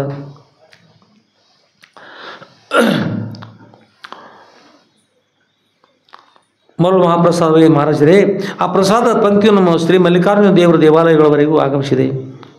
ಆ ಪ್ರಸಾದ ಪಂಕ್ತಿಯಲ್ಲಿ ಮಾಡುವ ನಾಮಸ್ಮರಣೆಯು ಇಲ್ಲಿ ತಮ್ಮ ಅರಮನೆಗೆ ಶರಣವಾಗುತ್ತಿರುವುದೆಂದು ಹೇಳಿದರು. ಆಗ ಮಹಾರಾಜರು, ಏನು ಸಮಾಚಾರ ಸೇವಕರೇ, ರಾಜನ ಎರಡು ಕೂಡ ಗೊತ್ತಿಲ್ಲ, ಏನು ಗೊತ್ತಿಲ್ಲ, ಎಲ್ಲ ಹೊರಗಿನ ನಡೆದದು. ಅತ್ತಿಂದ ಮಹಾರಾಜರು ಏನು ಗೊತ್ತಿಲ್ಲ, ಅತ್ತಿಂದ ಹತ್ತ ಸೇವಕರು ಅವ್ರ ಯುವರಾಜ ಅದು ಹತ್ತ ನಡೆದದೆಲ್ಲ. ಆಗ ಮಹಾರಾಜರು, ಏನು ಸಮಾಚಾರ ಸೇವಕರೇ, ನಮಗೆ ತಿಳಿಯುವ ಹಾಗೆ ಸ್ಪಷ್ಟವಾಗಿ ಹೇಳಿರಿ ಎಂದು ಕೇಳಿದರು. ಸೇವಕರು, ಮಹಾರಾಜರೇ, ಶ್ರೀ ಸಿದ್ಧಲಿಂಗೇಶ್ವರ ಶ್ರೀಕಂಬರಿ ಮಠದಲ್ಲಿ ಇಂದು ಮರಳು ಮಹಾಪ್ರಸಾದವಾಗಿದೆ. ಮಹಾರಾಜರೇ, ಈಗ ಮಠದಲ್ಲಿ ಲಕ್ಷಾವಧಿ ಜನರ ಪ್ರಸಾದ ಪ್ರಾರಂಭ ಇದೆ. ಅಣ್ಣಾ ಸಾಹೇಬ ಮಹಾರಾಜರು ಇನ್ನುಳಿದ ಮಹಾರಾಜರುಗಳೆಲ್ಲರೂ ಅದೇಕೆ ಅಂಥ ಸಮಯವೇನು ಬಂದಿತು, ಮರಳು ಮಹಾಪ್ರಸಾದ ಸಮಯ ಏನು ಬಂದಿತು, ಅದಾವ ಸಂದರ್ಭಕ್ಕಾಗಿ ಮರಳು ಮಹಾಪ್ರಸಾದವಾಯಿತು ಸೇವಕರೇ ಎಂದು ಕೇಳಿದರು. ಸೇವಕರು, ನಾವು ಯುವರಾಜರಿಗೋಸ್ಕರ ಮರಳು ಮಹಾಪ್ರಸಾದವಾಯಿತು ಮಹಾರಾಜರೇ, ನಮ್ಮ ಯಾರೂ ಅಲ್ಲ, ನಮ್ಮ ಅರಮನೆ ಯುವರಾಜರದ ಇವರಿಗೋಸ್ಕರ ಆಯಿತು ಅಂತ ಹೇಳಿದರು. ಅಣ್ಣಾ ಸಾಹೇಬ್ ಮಹಾರಾಜರು, ಅದೇನು ನಮಗೆ ತಿಳಿಯುವಂತೆ ಹೇಳಿರಿ ಎಂದು ಕೇಳಿದರು. ಆಗ ಸೇವಕರು, ಅದು ಯುವರಾಜರ ತಾಯಿಯವರಿಗೆ ತಿಳಿದಿದೆ ಅಂತೆ ಮಹಾರಾಜರೇ, ನಮ್ಗೆ ಗೊತ್ತಿಲ್ಲ ಆ ವಿಷಯ, ಯುವರಾಜರ ತಾಯಿಯವರಿಗೆ ತಿಳಿದದು ಅಂತ ಅವ್ರಿಗೆ ಗೊತ್ತದ ಅಂತ ಹೇಳಿದ್ರು. ಅಷ್ಟರಲ್ಲಿ ಯುವರಾಜರ ತಾಯಿ ಅಲ್ಲಿಗೆ ಬಂದುಬಿಟ್ಟರು. ಅಣ್ಣಾ ಸಾಹೇಬ್ ಮಹಾರಾಜರು, ಈ ವಿಷಯ ಇಷ್ಟು ದೀರ್ಘವಾಗಿ ಹೋಗಲು ಕಾರಣವೇನು, ಯಾರಿಗೆ ಈ ವಿಷಯ ತಿಳಿದಿದೆ ಹೇಳಿರಿ ಎಂದು ಕೇಳಿದರು. ಮಹಾರಾಣಿಯವರು, ಏನಿದೆ ವಿಷಯ, ನನಗೂ ತಿಳಿಯುವಂತೆ ಹೇಳಿರಿ. ಅವ್ರಿಗೆ ಈ ವಿಷಯ ಅವ್ರಿಗೆ ಗೊತ್ತಿಲ್ಲ, ಅವರು ಈಗ ಹೊರಗೆ ಬಂದಾರೆ ಎಂದು ಕೇಳಿದರು. ಹಾಗೂ ನನಗೆ ಈಗಿನ ಈ ವಿಷಯ ನನಗೇನು ತಿಳಿದಿರುವುದಿಲ್ಲ ಎಂದು ಏನು ಸಮಾಚಾರ ಎಂದು ಕೇಳಿದರು. ಆಗ ಅಣ್ಣಾ ಸಾಹೇಬ ಮಹಾರಾಜರು, ಈ ಸೇವಕರನ್ನು ಕೇಳಿರಿ. ಮಹಾರಾಣಿಯವರು ಸೇವಕರನ್ನು ಕೇಳ್ತಾರೆ, ಏನು ಸೇವಕರೇ, ಯಾವ ವಿಷಯವನ್ನು ಕುರಿತು ಹೇಳಿದ್ದೀರಿ ಅಂತೇಳಿ ಮಹಾರಾಣಿಯವರು ಕೇಳ್ತಾರೆ. ಮಹಾರಾಣಿಯವರು ಬಂದಾಗ ಇತ್ತಲ್ಲ ಘಟನೆದು, ಅಲ್ಲಿ ಸೇವಕ ತಮ್ಮ ಯುವರಾಜನ ಜೊತೆಗೆ ಸೇವಕರು ಆದ್ಯಂತವಾಗಿ ಪ್ರತಿಪಾದನೆ ಮಾಡಿದರು. ಅವರಿಗೆಲ್ಲ ಹೇಳಿದರು. ಮಹಾರಾಣಿಯವರು, ನಾವು ನಮ್ಮ ಯುವರಾಜರೊಡನೆ ಸ್ತ್ರೀಗಳವರ ಸನ್ನಿಧಿಗೆ ತೆರಳಿರುವಾಗ ಹೀಗಾಯಿತು ಅಂತ ಈಗ ಹೇಳಿದರು. ಈ ನಮ್ಮ ಯುವರಾಜರೇ ಅಪರಾಧವನ್ನು ಮಾಡಿರೋರು ಎಂದು ಹೇಳಿದರು. ಈಗ ಸದ್ರೊಡನೆ ವಿರೋಧ ಮಾಡಿದ್ದರಿಂದ ಮರಳು ಮಹಾಪ್ರಸಾದವಾಯಿತು. ಈ ವಿಷಯವನ್ನು ಮಹಾರಾಜನು ತಮ್ಮ ಯುವರಾಜನ ವಿಷಯವನ್ನು ಸೇವಕರಿಂದ ಶ್ರವಣ ಮಾಡಿ ಈ ವಿಷಯವನ್ನು ತಿಳಿದು ಮಹಾರಾಣಿಯವರನ್ನು ಕೇಳಿ ತಿಳಿದುಕೊಂಡು ಅಣ್ಣಾ ಸಾಹೇಬ್ ಮಹಾರಾಜರು ಕೋಪದಿಂದ ಕೂಡಿ, ಎಲ್ಲರೂ ಬಹು ಜಾಣರಿರುವಿರಿ, ಯುವರಾಜರು ಹೇಳುವವರು, ಅವರ ಸೇವಕರು ಕೇಳುವವರು, ಎಲ್ಲರೂ ಕೂಡಿಕೊಂಡು ಉತ್ತಮ ಕಾರ್ಯ ಮಾಡಿದ್ರಿ, ನಡೆಯಿರಿ, ಎಲ್ಲರೂ ಹೋಗಿ ಸದ್ರೊಬ್ಬರ ಪಾದಕಮಲಕ್ಕೆ ಸಾಷ್ಟಾಂಗ ಪ್ರಣಾಮ ಮಾಡಿ ಕ್ಷಮೆ ಕೇಳೋಣ ಎಂದು ಹೇಳಿದರು. ಹರ ಮುನಿದರೆ ಗುರು ಕಾಯುವನು, ಗುರು ಮುನಿದರೆ ಹರನೂ ಕಾಯಲಾರನು ಎಂಬ ಪ್ರಮಾಣವಿದೆ. ಮಹಾತ್ಮರಲ್ಲಿ ಮಹಾ ಸಾಮರ್ಥ್ಯ ಇರುತ್ತದೆ. ಅಂಥ ಘನಮಹಿಮರಾದ ಸದ್ರಳು ನಮ್ಮನ್ನು ಕುರಿತು ಹರನೇ ಮುನಿದ್ದಾರೆ ಎಂದರೂ ನಮ್ಮನ್ನು ರಕ್ಷಿಸುವರು. ಒಂದು ವೇಳೆ ನಮ್ಮ ಸದ್ಗುರುಗಳೇ ಮುನಿದಿದ್ದರೆ ಹರನೂ ಕಾಯುವುದಿಲ್ಲಪ್ಪ, ನಡೀತು ಕಾಯಲಾರು. ನಮ್ಮ ಸದ್ಗುರುಗಳಲ್ಲಿ ಅಷ್ಟೊಂದು ಶಕ್ತಿ ಸಾಮರ್ಥ್ಯವಿರುವುದರಿಂದಲೇ ಮರಳನ್ನು ಮಹಾಪ್ರಸಾದ ಮಾಡಿ, ಅಷ್ಟು ಸಾಮರ್ಥ್ಯ ಇರುವ ಮೂಲಕ ಮಹಾಪ್ರಸಾದ ಮಾಡಿ ಆಶ್ರಮಕ್ಕೆ ಆಗಮಿಸಿ ಪ್ರಸಾದ ಮಾಡಲು ಪಂಕ್ತಿ ರೂಪದಲ್ಲಿ ಕುಳಿತಿರುವಂಥ ಸದ್ಭಕ್ತರನ್ನು ಪಂಕ್ತಿಯಿಂದ ಪ್ರಸಾದವಿಲ್ಲ ನಾಸ್ತಿ ಎಂದು ಹೇಳದೆ ಲಕ್ಷಾವಧಿ ಜನರಿಗೆ ಮರಳನ್ನೇ ಪ್ರಸಾದವನ್ನು ಸಿದ್ಧಪಡಿಸಿ, ಪಂಕ್ತಿಯಲ್ಲಿ ಪ್ರಸಾದ ಇಲ್ಲ ಅವ್ರು ಹೇಳದಂತ ಮಾಡಿದ್ರು. ಯುವರಾಜ ಕೂತವ್ರನ್ನು ಎಬ್ಬಿಸದೆ ಹೇಳಿದಂತೆ ನಾಸ್ತಿ ಎಂದು ಹೇಳದೆ ಲಕ್ಷಾವಧಿ ಜನರಿಗೆ ಮರಳನ್ನೇ ಮಹಾಪ್ರಸಾದವನ್ನು ಸಿದ್ಧಪಡಿಸಿ ಪ್ರಸಾದ ಮಾಡಿಸಿದರು. ಸದ್ಗುರುಗಳ ಶಕ್ತಿ ಪ್ರತಿ ಉಂಟೆ, ಸದ್ಗುರುಗಳ ಸಾಮರ್ಥ್ಯ ಇನ್ನೊಂದು ಏನದಪ್ಪ ಸಾಮರ್ಥ್ಯ ಅಂಥದ್ದು ಸಮಾಧಾನ ಇಲ್ಲ. ಅಂಥ ಸದ್ಗುರುಗಳನ್ನು ವಿರೋಧಿಸಿ ಮೂರ್ಖತನವನ್ನು ಮಾಡಿದ ನಮ್ಮ ಯುವರಾಜನಿಗೆ ಏನೆನ್ನಬೇಕೋ ತಿಳಿಯದು. ಗುರುಶಕ್ತಿ ಬಹುದೊಡ್ಡ ಶಕ್ತಿ, ಎಲ್ಲರನ್ನು ಈ ವಿಶ್ವದಲ್ಲಿ ಎದುರಿಸಬಹುದು, ಆದರೆ ಯಾವ ಕಾಲಕ್ಕೂ ಸದ್ಗುರುಗಳನ್ನು ಎದುರಿಸಕೂಡದು. ಎಂದು ನಮ್ಮ ಅಣ್ಣ ಸಾಹೇಬ ಮಹಾರಾಜರು ಹೇಳಿದರು. ಪುನಃ ಅಣ್ಣ ಸಾಹೇಬ ಮಹಾರಾಜರು, ಕೇಳಿರಿ ಎಲ್ಲ ಸೇವಕರು, ಅರಮನೆಯ ನಮ್ಮ ಅಣ್ಣ ತಮ್ಮಂದಿರು ಎಲ್ಲರೂ ಕೇಳಿರಿ. ಅಗಸ್ತ್ಯ ಮಾಮುನಿಗಳು ಏಕಾಪೋಷಣದಿಂದ ಒಂದೇ ಒಂದು ಬಗಸೆ ಮಾಡಿ ಸಪ್ತ ಸಮುದ್ರಗಳ ನೀರನ್ನು ಕುಡಿದಿದ್ದಾರೆ. ಒಂದೇ ಒಂದು ಬಗಸೆ ಮಾಡಿ ಸಪ್ತ ಸಮುದ್ರಗಳ ನೀರನ್ನು ಒಂದೇ ಬಗಸೆಯಲ್ಲಿ ಮಾಡಿ ಕುಡಿದಿದ್ದಾರೆ. ಅಷ್ಟೇ ಅಲ್ಲ, ಕೆಲವೊಬ್ಬರು ಸಂದೇಹ ಆಗ್ಬೋದು ಹೇಗೆ ಕುಡಿದಿದ್ದಾರೆ ಅಂತೇಳಿ. ಅದು ಗುರುತಾಗಬೇಕಾದ್ರೆ ಹೇಗೆ ಅಂತ ಹೇಳಿದ್ರೆ, ಒಂದು ಆಲದ ಬೀಜ ಯಾರು ನೋಡಿದ್ರಿ? ನವಣಿ ಕಾಳು ಇರ್ತಲ್ಲ, ಒಂದು ನವಣಿ ಕಾಳನ್ನು ಸ್ವಲ್ಪ ಒಡೆದ್ರೆ ಒಂದು ನವಣಿ ಕಾಳಲ್ಲಿ 5-6 ಭಾಗ ಮಾಡಿದರೆ ಎಷ್ಟು ಸಣ್ಣ ನೋಡ್ರಿ, ಅಷ್ಟು ಸಣ್ಣ ಬೀಜ ಇರ್ತದೆ. ನಾವು ಒಡೆದು ನೋಡಿ ನಾವು ಮುದ್ದೆ ಹುಲ್ಲು ಬೀಜ ಇರ್ತಲ್ಲ, ಅದಕ್ಕಿಂತ ಸಣ್ಣದು ಚಿಕ್ಕದಿರ್ತದೆ. ಅಂಥ ಬೀಜವನ್ನು ಕೋಟಿ ಕೋಟಿ ಬೀಜ ಒಬ್ಬ ಮನುಷ್ಯ ಹೊತ್ಕೊಂಡು ಅಡ್ಡಾಡ್ಬೋದು, ಆರಾಮಾಗಿ ಅಡ್ಡಾಡ್ಬೋದು ಅಂಥದ್ದನ್ನು. ಅಂಥ ಅದೇ ಗಿಡವಾಗಿ ದೊಡ್ಡದಾದ ಅದ್ರೊಳಗೆ ಒಂದು ಟೊಂಗಿಯನ್ನು ಸ್ವೀಕಾರ ಮಾಡ್ಕೋದು, ದೊಡ್ಡದಂತದ್ರಿ ಟೊಂಗಿ ತೊಗೊಳೋದಕ್ಕಾಗೋದಿಲ್ಲ. ಅದು ಒಂದು ಬೀಜವನ್ನು ಭೂಮಿಯಲ್ಲಿ ಹಾಕಿ, ಆಲದ ಬೀಜವನ್ನು ಭೂಮಿಯಲ್ಲಿ ಹಾಕಿ ದೊಡ್ಡ ವೃಕ್ಷ ಆಗೋ ಪರ್ಯಂತ ಪೂರ್ಣದ ವೀಡಿಯೋ ಮಾಡ್ತಾ ಮಾಡ್ತಾ ಬಂದಿರ್ತೀವಿ. ಯಾರಾದರೂ ಪೂರ್ಣ ವೀಡಿಯೋ ಮಾಡ್ಕೊತ ಬಂದ್ಬಿಡೋದು. ಆಮೇಲೆ ವೀಡಿಯೋ ಆಯಿತು, ದೊಡ್ಡ ಗಿಡ ಆಯಿತು, ವೀಡಿಯೋ ಆಯಿತು. ಎಷ್ಟು ದೊಡ್ಡ ಗಿಡ ಅಂದ್ರೆ ಬೆಂಗಳೂರಿನಲ್ಲಿ ಈ 8 ವರ್ಷಕ್ಕಿಂತ ಪೂರ್ವದಲ್ಲಿ ಒಂದು ದೊಡ್ಡ ಗಿಡ ಇತ್ತು, ದೇವರ ಗಿಡ ಅಂತಂದ್ರೆ ಹೆಸರು ದೇವರ ಗಿಡ ಅಂತದ್ದು. ಅದು ಸುತ್ತ ಹಾಕಿ ಬರೋದ್ರೆ 10 ನಿಮಿಷ ಬೇಕಾಗ್ತದೆ. 1 ಕಿಲೋಮೀಟ್ರ್ ವಿಸ್ತಾರ ಇರ್ತಂತ್ರ ಅದು ಗಿಡ. ಎಷ್ಟು ರೀ? 1 ಕಿಲೋಮೀಟರ್ ವಿಸ್ತಾರವಾಗಿರ್ತಕ್ಕಂಥ ಒಂದು ಆಲದ ಗಿಡ. ಅದ್ರ ಬೀಜ, ಅದ್ರ ಕೋಟಿ ಕೋಟಿ ಬೀಜಗಳನ್ನು ಕಿಶೆಯೊಳಗೆ ಹಾಕೊಂಡು ಅಡ್ಡಾಡ್ಬೋದು, ಎಲ್ಲ ಹೊತ್ಕೊಂಡು ಅಡ್ಡಾಡ್ಬೋದು, ಅರ್ದು ಕುಡಿಬೋದು ಆ ಬೀಜವನ್ನು. ಅದರ ವಿಸ್ತಾರಕ್ಕೆ ಬಂದಾಗ ಹೀಗೆ ಅದನ್ನು ವಿಡಿಯೋ ಅಷ್ಟು ದೊಡ್ಡ ಆಗಿರ್ತಕ್ಕಂಥ 1 ಕಿಲೋಮೀಟರ್ ವಿಸ್ತಾರವಾಗಿರ್ತಕ್ಕಂಥ ಗಿಡವನ್ನು ಉಲ್ಟಾ ಅದನ್ನು ತೆಗೆದುಕೊಂಡು ಒಂದು ವಿಡಿಯೋ ಉಲ್ಟಾ ತೊಗೊಂಡ್ಬಂದ್ಬಿಟ್ರೆ ರಿವರ್ಸ್ ಮಾಡಿದ್ರೆ ಮರಳಿ ಬಂದು ನಿಲ್ತದ್ರಿ. ಅದು ಬೀಜಕ್ಕೆ ಬರ್ತದಲ್ಲ. ಆ ವೃಕ್ಷ ಅಷ್ಟು ದೊಡ್ಡ ವೃಕ್ಷ ಎಲ್ಲ ಎಲ್ಲಿಂದ ಬಂದಿತ್ತು? ಅಷ್ಟು ದೊಡ್ಡ ವೃಕ್ಷ ತಿನ್ರಿ ಅಂದ್ರೆ ನೀವು ಯಾರಿಗೆ ತಿನ್ಬೋದು ಹೇಳ್ರಿ? ಅವನು ತಿಂತೀರಿ ಯಾರು? ಅದರ ಬೀಜ ತಿನ್ರಿ ಅಂತ ಹೇಳಿ ಎಷ್ಟು ತಿನ್ಬೋದು? ಎಷ್ಟು ಬೀಜ ತಿನ್ಬೋದು ಹೇಳ್ರಿ? ಒಂದೇ ಸಲ ಬಾಯಿ ಒಳಗೆ ಎಷ್ಟು ಬೀಜ ಹಾಕೋಬೋದು? ಒಂದು ನವಣಿ ಕಾಳನ್ನು ಹೊಡಿದ್ರೆ 8-10 ಬೀಜ ಆಗ್ತವೆ. ಅಷ್ಟು ಬೀಜಗಳು ಎಷ್ಟು ಬೀಜ ತಿನ್ಬೋದು ಒಮ್ಮಿಂದೊಮ್ಮೆ ನೀವು? ತಿನ್ಬೋದಲ್ಲ? ಆ ಗಿಡ ನೋಡ್ರಿ ಬರ್ತದೆ. ಹಾಗೆ ಇಲ್ಲಿ ಪಂಚ ತನ್ಮಾತ್ರೆ ಇರ್ತಾ ಇದ್ದಾವೆ. ಪೃಥ್ವಿ, ಆಪ್, ತೇಜ್, ವಾಯು, ಆಕಾಶ ಅಂತಕ್ಕಂಥ ಪಂಚ ಮಹಾಭೂತಗಳು. ಅಲ್ಲಿ ಪಂಚ ತನ್ಮಾತ್ರೆಗಳಂತಿರ್ತಾವೆ.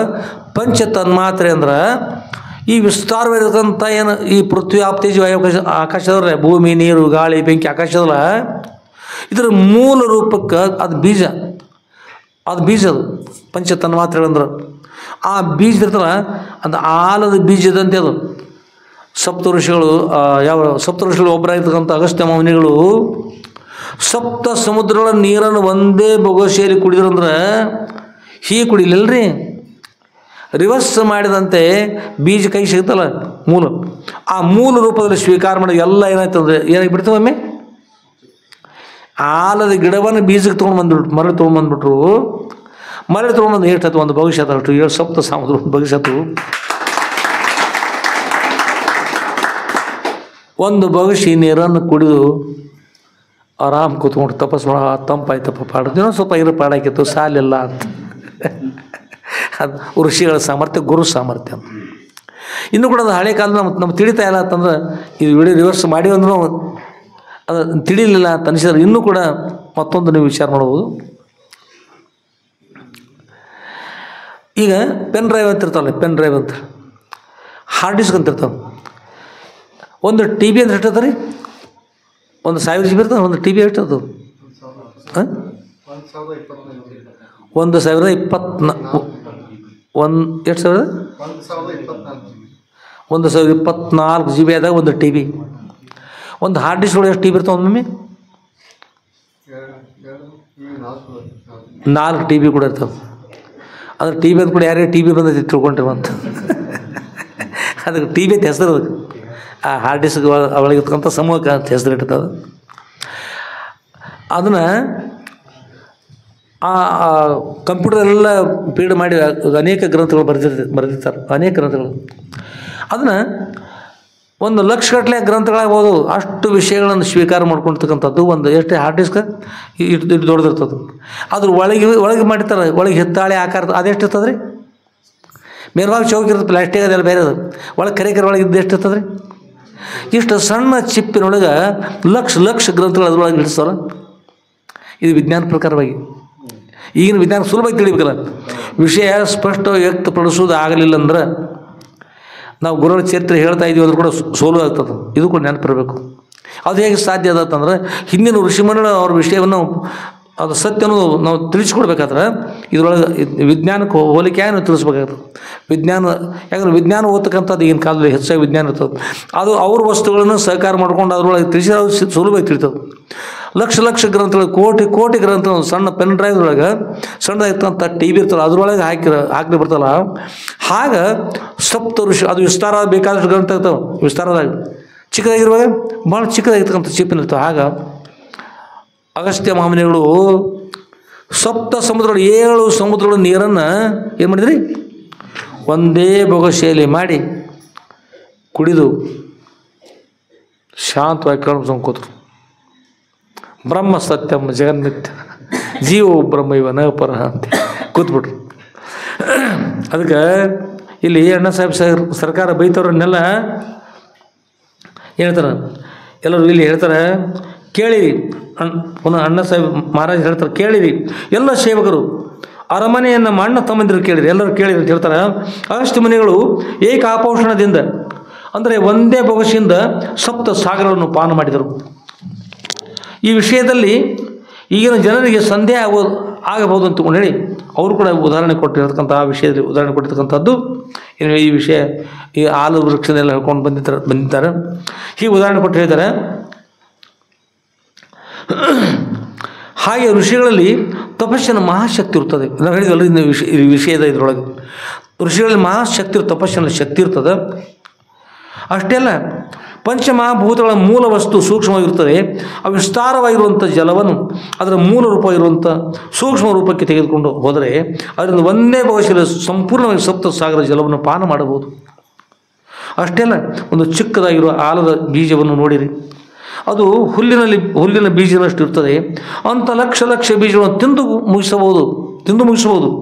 ಅವೆಲ್ಲವುಗಳನ್ನು ಸಹಜವಾಗಿ ತನ್ನ ಹೆಗಲ ಮೇಲೆ ಹೊತ್ತುಕೊಂಡು ಸಂಚರಿಸಬಹುದು. ಆದರೆ ಒಂದು ಬೀಜ ಮೊಳೆತು ವೃಕ್ಷವಾದಾಗ ವಿಸ್ತಾರವಾಗಿರ್ತಕ್ಕಂಥ ನಾವು ಸ್ವೀಕಾರ ಮಾಡಲಿಕ್ಕೆ ಬರುವುದಿಲ್ಲ ಅಂತ. ಹಾಗೆ ಅಷ್ಟು ವಿಸ್ತಾರವಾಗಿರ್ತಕ್ಕಂಥ ಸಪ್ತ ಸಮುದ್ರಗಳನ್ನು ಒಂದು ಬೊಗಸೆ ಮಾಡಿ ಕುಡಿದಿರ್ತಕ್ಕಂಥ ಶಕ್ತಿ ಮಹಾತ್ಮರ ಶಕ್ತಿ ಅಂತ, ಅದು ಗುರುಗಳ ಶಕ್ತಿ, ಗುರುಶಕ್ತಿ ಅಂತ ಅದನ್ನ ಬಗ್ಗೆ ಹೇಳ್ತಾ ಇದ್ದಾರೆ.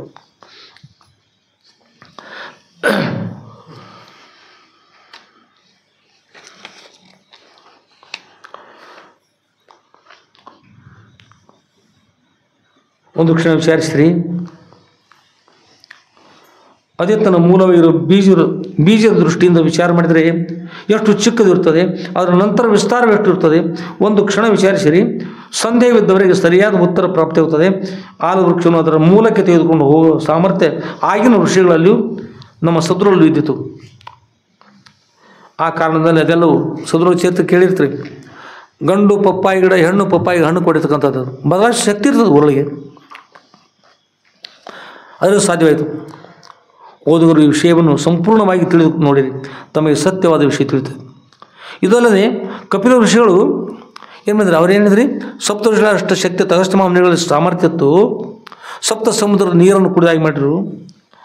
ಅದು ಅಲ್ಲದೆ ಕಪಿಲ ಮಹರ್ಷಿಗಳು ಸಗರ ಮಹಾರಾಜರ 60,000 ಮಕ್ಕಳನ್ನು ತಮ್ಮ ಕಣ್ಣು ತೆರೆದು ನೋಡಿದರೆ ಸುಟ್ಟು ಭಸ್ಮ ರಾಶಿಯಾಗಿ ಬಿದ್ದರು. ಎಷ್ಟು ಮಂದಿ ರೀ?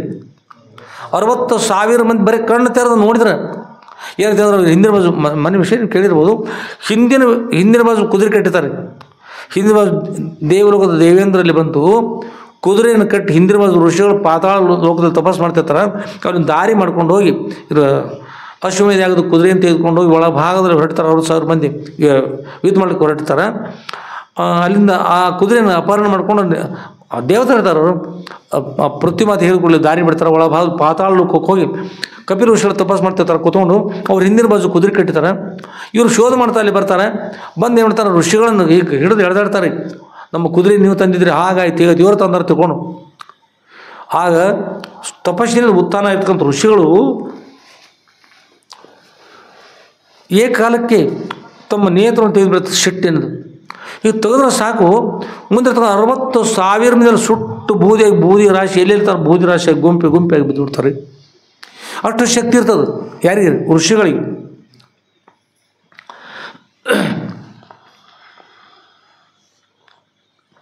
ಸುಟ್ಟು ಭಸ್ಮ ರಾಶಿಯಾಗಿ ಬಿದ್ದರು. ಕಪಿಲ ಋಷಿಗಳ ಸಾಮರ್ಥ್ಯಕ್ಕೆ ಕೊರತೆ. ಹಾಗೆ ಒಂದು ವೇಳೆ ಸ್ತ್ರೀ ಸಿದ್ಧಲಿಂಗೇಶ್ವರ ಸದ್ರುಳು ಮರಳನ್ನು ಪಾಯಸ ಮಾಡದೆ ನಮಗೋಸ್ಕರವಾಗಿ ಶಾಪ ಬಿತ್ತಿದ್ದಾರೆ. ತಮ್ಮ ತಪಸ್ಸಿನ ಸಾಮರ್ಥ್ಯ ಮರಳಿನ ಕಡೆ ಹೋಯಿತು, ಮರಳು ಖುದ್ದು ಮಹಾಪ್ರಸಾದ ಆಗಿಬಿಡ್ತು. ಅಕಸ್ಮಾತ್ ಆ ಕಡೆಗೆ ಹೋಗತಕ್ಕಂಥ ತಪಸ್ಸಿನ ಪ್ರವಾಹ ಆ ಕಡೆಗೆ ಹೋಗದೆ ಈ ಕಡೆಗೆ ಬಂದಿದ್ದಾರೆ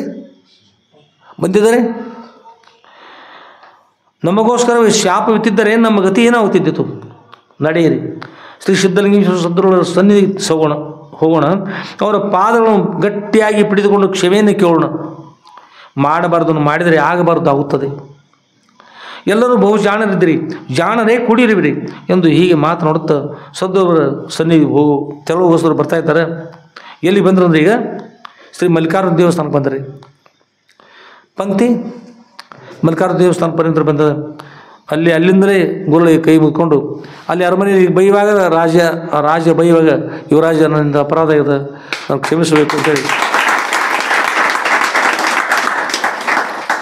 ನಂದು ಅಪರಾಧ ಆಗಿದೆ, ನಾನು ಕ್ಷಮಿಸಬೇಕು ಸದ್ಗುರಾತ ಅಂತಕೊಂಡು ನಮಸ್ಕಾರ ಮಾಡಿ, ತಂದೆಯವ್ರಿಗೆ ನಮಸ್ಕಾರ ಮಾಡಿ, ತಾಯಿಯವ್ರಿಗೆ ಹೇಳಿದ ನಮಸ್ಕಾರ ಮಾಡಿ, ನನ್ನ ಅಪರಾಧ ಆಗಿದೆ, ನಾನು ಕ್ಷಮಿಸಬೇಕು, ನಾನು ಕ್ಷಮಿಸು ಸದ್ಗುರಾತ, ನಾನು ಕ್ಷಮಿಸ್ತೀರಿ. ನಾನು ಎಲ್ಲ ಹೇಳಿದ್ರು ನಮ್ಮ ಋಷಿಗಳ ಸಾಮರ್ಥ್ಯ ಅಂತ ಅದು ಹೇಳಿದಾಗ ಆಗಬೇಕಾಗಿರ್ತಕ್ಕಂಥ ಪರಿಣಾಮ ಆಗಿಬಿಡ್ತು. ಯುವರಾಜನಿಗೆ ಕ್ಷಮಿಸ್ಕೊತ ಹೇಳಿದರು. ಯುವರಾಜರ ಜೊತೆಗೆ ತಾನು ಕೂಡ ಬರ್ತಾರೆ. ಮೊದಲು ಬರುವಾಗ ಕಾರಿನೊಳಗೆ ಬಂದಿರಿ. ಹೇಗೆ ಬಂದಿದ್ದ? ಲಕ್ಷ್ಮೀ ಬರುವಾಗ ಏನು ಮಾಡ್ತಾರೆ? ಎದಿಗೆ ಒದ್ದು ಬಂದುಬಿಡ್ತಾರೆ. ಏನು ಮಾಡ್ತಾರೆ? ಈಗ ಶಡ್ದೋಗ್ಬಿಡ್ತು. ಯಾರಿಗೆ ನಮಸ್ಕಾರ ಅವ್ರು ಸಾವುಕಾರ ಇರ್ತಾರೆ. ನಮಸ್ಕಾರ ಸಾವುಕಾರ ತಂದು ಅಂದ ಕೂಡಲೇ ನಮಸ್ಕಾರಪ್ಪ, ಏನಪ್ಪ ಮಗನೇ ಆರಾಮಿದ್ದೇನು? ಆರಾಮದ ಎಲ್ಲ ಆರಾಮದೀವ್ರಿ, ಎಲ್ಲ ತಮ್ಮ ಆಶೀರ್ವಾದ ಆರಾಮದೀವ್ರು. ಮತ್ತು ದೊಡ್ಡ ಹುಡುಗನ ಲಗ್ನ ಆಯ್ತಲ್ಲ, ಮತ್ತು ರೊಕ್ಕ ತೊಗೊಂಡೋಗು, ಏನು ತೊಂದರೆ ಇಲ್ಲ, ಎಲ್ಲ ಸಾಕಾಗ್ತದ, ತೊಗೊಂಡೋಗು. ಹಿಂದೆ ಬಡ್ಡಿ ಬಡ್ಡಿ ಹೆಚ್ಚು ಸಾವುಕಾರ ಹೋಗಿರ್ತೇನೆ. ಒಬ್ಬರಿಗೆ ಸಾವುಕಾರ ಅನ್ಬೇಕ್ರಿ. ಸಾವುಕಾರ ಅಂದಾಗ ಅವ್ರವ್ರು ಅನ್ಕೋತಿರ್ತಾರೆ ಸಾವುಕಾರ, ತಮ್ಮ ಸಾವುಕಾರ. ಯಾರು ಬಂದು ಈಗ ಅಂದ್ರೆ ಸಾವುಕಾರ ಮತ್ತೇನು ಆರಾಮದಿರ ಕೇಳ್ರು. ನಮ್ಮ ನೆಗಡಿ ಬಂದಿತ್ತು ರೀ, ಅದಕ್ಕೂ ಜನರು ಬಂದು ಕೇಳ್ರಿ, ಸಾವುಕಾರ ಆರಾಮದಿಲ್ಲ ರೀ, ಆರಾಮೈತಿ ರೀ, ಡಾಕ್ಟ್ರ್ ತೋರಿಸ್ಬೇಕಾಗಿತ್ತು ರೀ ಸಾವುಕಾರ ಅಂತ. ನಮ್ಮ ಅಪ್ಪ ಅವ್ರು ಬೈತಿದ್ರು, ಹುಚ್ಚುಗಳ್ರೆ ಸಾವುಕಾರ ಪ್ರಧಾನಿ ರಾಜ ಅಂತ ಎತ್ಕೊಳ್ಳಿ ಹೆಸರು ಇಡ್ತಿದ್ರು ಹಿಂದಿನ ಕಾಲಕ್ಕೆ. ಎಲ್ಲಿ ಸಾವುಕಾರ ಯಾರು ತಂದೆ ಸಾವುಕಾರ? ಜಗತ್ತಿನಲ್ಲಿ ಸಾವುಕಾರ ಅಂದ್ರೆ ಸಾಕು ಎನ್ನುವನೇ ಸಾವುಕಾರ, ಬೇಕು ಅನ್ನುವನೇ ಭಿಕಾರಿ ಅಂತ. ಯಾರು ಸಾಕಂತಿರ್ತಾರಲ್ಲ, ಸಾಕು ಅನ್ನೋದು ಬರಬೇಕು, ಅವನು ಸಾವುಕಾರ. ಬೇಕು ಅನ್ನುವನೇ ಭಿಕಾರಿ. ಒಬ್ಬರು ಮಹಾತ್ಮರಿದ್ರು ತಿಂದೆ. ಯಾಕ್ರಿ? ಅವ್ರು ಮಹಾತ್ಮರಿದ್ರು ಅಂದ್ರೆ ವಿಚಿತ್ರ ಇರ್ತಾರೆ. ಒಂದು ಬಂಗಾರದ ಕಡಗ ತಂದ್ರು. ಬಂಗಾರದ ಕಡಗ ಕೈಯೊಳಗೆ ಹಾಕೋತಾರಲ್ಲ ಕಡೆ ತಂದ್ರೆ, ಅದು ದಷ್ಟಪುಟ ಆಗಿರ್ತಕ್ಕಂಥ ಕಡೆ. ಯಾರು ಬಂದಿಟ್ಟು ನಮಸ್ಕಾರ ಮಾಡಿ, ಪೊರೆ ಈ ಕಡಗರು ಸ್ವೀಕಾರ ಮಾಡಿರಿ ಅಂತ. ಯೋಗ್ಯದವ್ರಿಗೆ ಕೊಡ್ರಿ ಪೊರೆ ಅಂತ ಹೇಳಿದ್ದಾರೆ. ಹ್ಞೂ ಆಯಿತು ಹೊತ್ಕೊಂಡು ಹೇಳಿದರು. ಈಗ ಒಂದು ಎತ್ತರ ಕಟ್ಟೆ, ಒಂದು ಅಶ್ವತ್ಥ ವೃಕ್ಷ, ಅದು ದೊಡ್ಡ ಕಟ್ಟೆ, ಊರು ಮಂದಿ ಕಟ್ಟೆ, ಅವ್ರು ಮೇಲ್ವಾಗಿ ಹಿಡ್ಕೊಂಡಿರ್ತಾರೆ. ಈ ಬಂಗಾರದ ಕಡೆಗದಲ್ಲ, ರತ್ನ ಖಚಿತ ರತ್ನ ಕೂಡಿದಲ್ಲ, ತಳ ಹೊಳ್ಳಿಕ್ಕಿದೆ. ಇದನ್ನು ಬಡವರಿಗೆ ಕೊಡ್ತಾ ಇದ್ದೀವಿ. ಯಾರು ತೆಗೆದುಕೊಡ್ತಾ ಇದ್ದೀರಿ? ತೆಗೆದುಕೊಡ್ರಿ. ಬಡವರು ಬರಬೇಕು. ಬಡವರು ಬಂದರು. ಅಪ್ಪಾರ ಬಂಗಾರದ ಕಡೆಗ ಕೊಡ್ತಾರ ಬಂದರು. ಅಪ್ಪರ ನನಗೆ ಭಾಳ ತೊಂದರೆ ಅದ ರೀ, 10 ಮಕ್ಕಳು ಅದಾರೆ ಅಪ್ಪರ, ಒಪ್ಪತ್ತಿಗೂ ಪ್ರಸಾದ ಇಲ್ಲ, ಭಾಳ ತೊಂದರೆ ಇದೆ, ನಾ ಬಡವಿದ್ದೇನೆ, ಕೊಡ್ರಿ ಅಪ್ಪರ. ನೋಡಿದ್ರು, ನಡೀನಿ, ನೀನು ಶ್ರೀಮಂತ, ನೀ ಬಡವಲ್ಲ, ನಡೆ ಹೋಗು. ಕೊಡಲಿಲ್ಲ ರೀ. ಮತ್ತೊಬ್ಬ ಬಂದ, ಅಪ್ಪರ ನನಗೆ ಕೊಡ್ರಿ, 25 ಮಕ್ಕಳು ಅದಾರೆ ಅಪ್ಪರ, ಭಾಳ ಕಷ್ಟ ಆಯ್ತು, ತೊಂದರೆ ಆಗೈತಿ, ಒಂದು ಸ್ವಲ್ಪ ಹೆಸರು ಹೇಳಿದೆ. ಅವ್ರು ನೋಡ್ರಿ, ನೀನು ಅಲ್ಲ, ನಡಿ, ನೀನು ಅಲ್ಲ, ನೀನೇನು ಕೊಡ್ತಾರೆ? ನೀ ಶ್ರೀಮಂತದಿ, ನೀನು ಶ್ರೀಮಂತ, ನಡಿ. ಎಲ್ಲರು ಬಡವರು ಎಷ್ಟು ಮಂದಿ ಬಂದು ಕೇಳಿರಿ, ನೀವು ಶ್ರೀಮಂತರು, ಬಡವರಲ್ಲ, ನಡೀರಿ ಎಲ್ಲ ನಡ್ರಿ ಅಂತ ಹೇಳಿದ್ರು. ಯಾರಿಗೆ ಕೊಡಲಿಲ್ಲ ರೀ? ಬಂದವರು ಅಪ್ಪ ಅವ್ರು ಏನಪ್ಪ ಬಡವ್ರಿಗೆ ಕೊಡ್ತೀವಿ ಅಂದ್ರೆ ಬಡವರ ಮುಂದೆ ಕೊಡ್ರಿ ಅಂತ ಯಾರು ಕೊಡ್ತಾ ಇಲ್ಲ. ಮತ್ತು ಇವ್ರು ಬಡವ್ರು ಎಂಥವ್ರು ಇರಬೇಕು ಅಂತ ನೋಡ್ತಾ ಇದ್ರು. ನೋಡೋಣ, ಅದು ನೋಡೋ ಸಲ ಒಂದು 10-20 ಮಂದಿ ಕೂತ್ರಿ. ಯಾರು ಬಡವರು ಅಂತ, ಯಾರಿಗೆ ಬಡವರು ಅಂತಾರೆ ಇವರು? ಪರೀಕ್ಷೆಗೆ ಕೂತ್ರು ಕೆಲವರು. ಹಾಗೆ ಅವ್ರು ಬಂದರು ಇವ್ರು ಬಂದರು ಎಲ್ಲ ಬಂದರು ನೋಡಿ ಸಾಕಾಗಿ ಕೈ ಕೊಟ್ಕೊಂಡು ಕೂತ್ರು.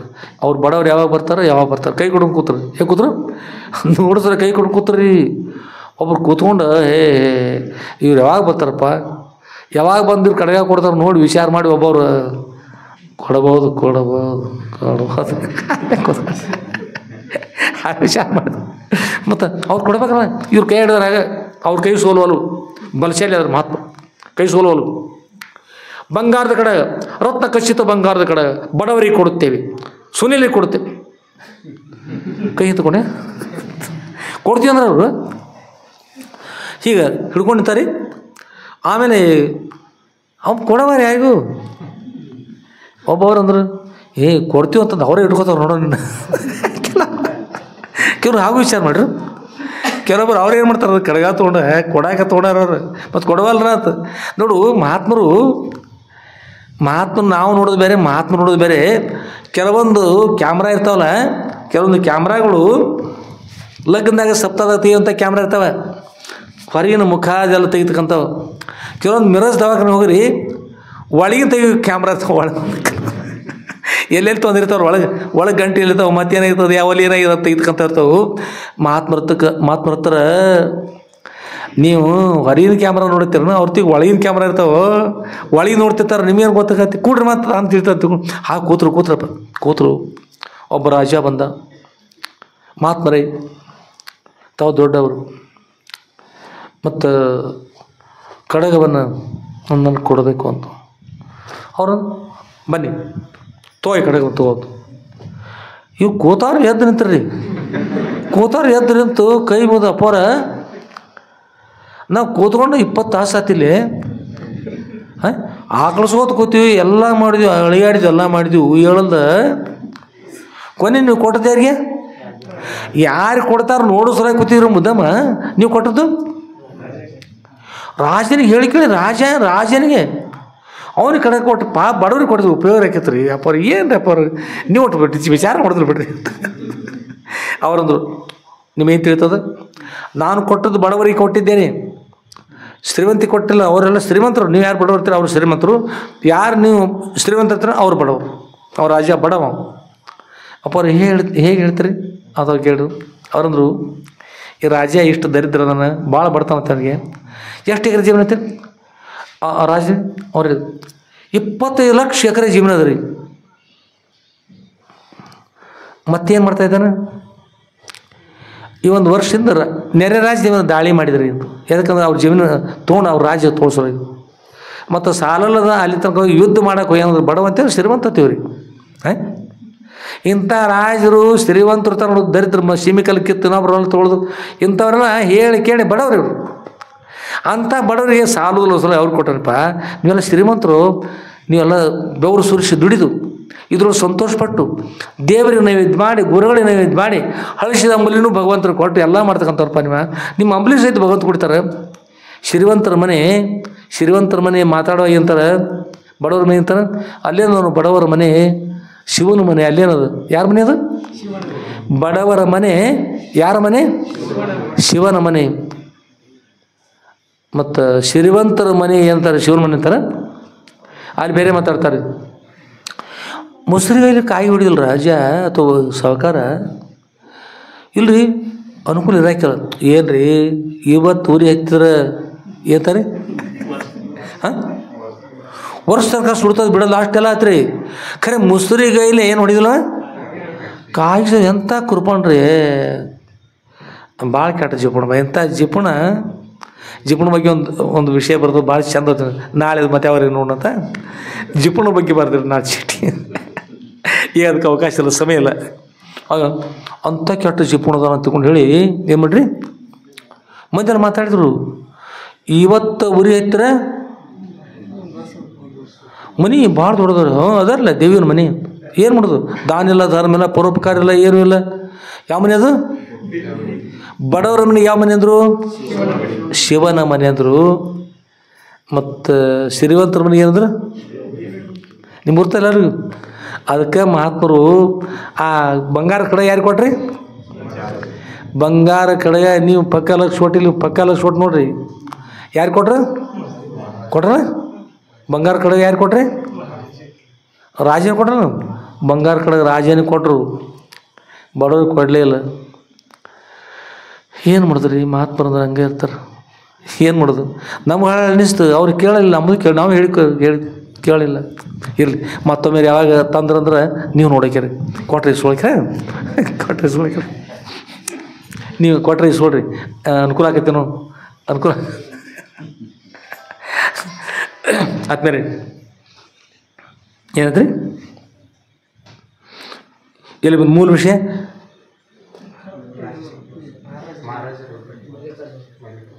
ಮಹಾರಾಜರು ಏನು ಮಾಡಿದ್ರಿ? ಮಲ್ಲಿಕಾರ್ಜುನ ದೇವಸ್ಥಾನಕ್ಕೆ ಬಂದರು. ಯುವರಾಜ್ ಏನಿದ್ರಿ? ಸದ್ಗುರುನಾಥ ನಮ್ಗೆ ಕ್ಷಮಾ ಮಾಡಿರಿ ಅನ್ನ ಪುರಂದರದಾಸರು ಅವ್ರು ಬೇರೆ ಹೇಳ್ತಾರೆ. ಅಪರಾಧಿ ನಾನಲ್ಲ, ಅಪರಾಧವೆನಗಿಲ್ಲ, ಕಪಟ ನಾಟಕ ಸೂತ್ರಧಾರಿ ನೀನೇ ಕೃಷ್ಣ.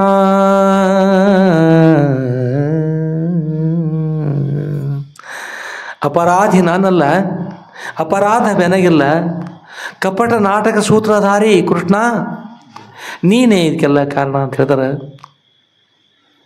ಆದರೆ ಇಲ್ಲಿ ಯುವರಾಜ್ ಹೇಗಿದ್ದರು?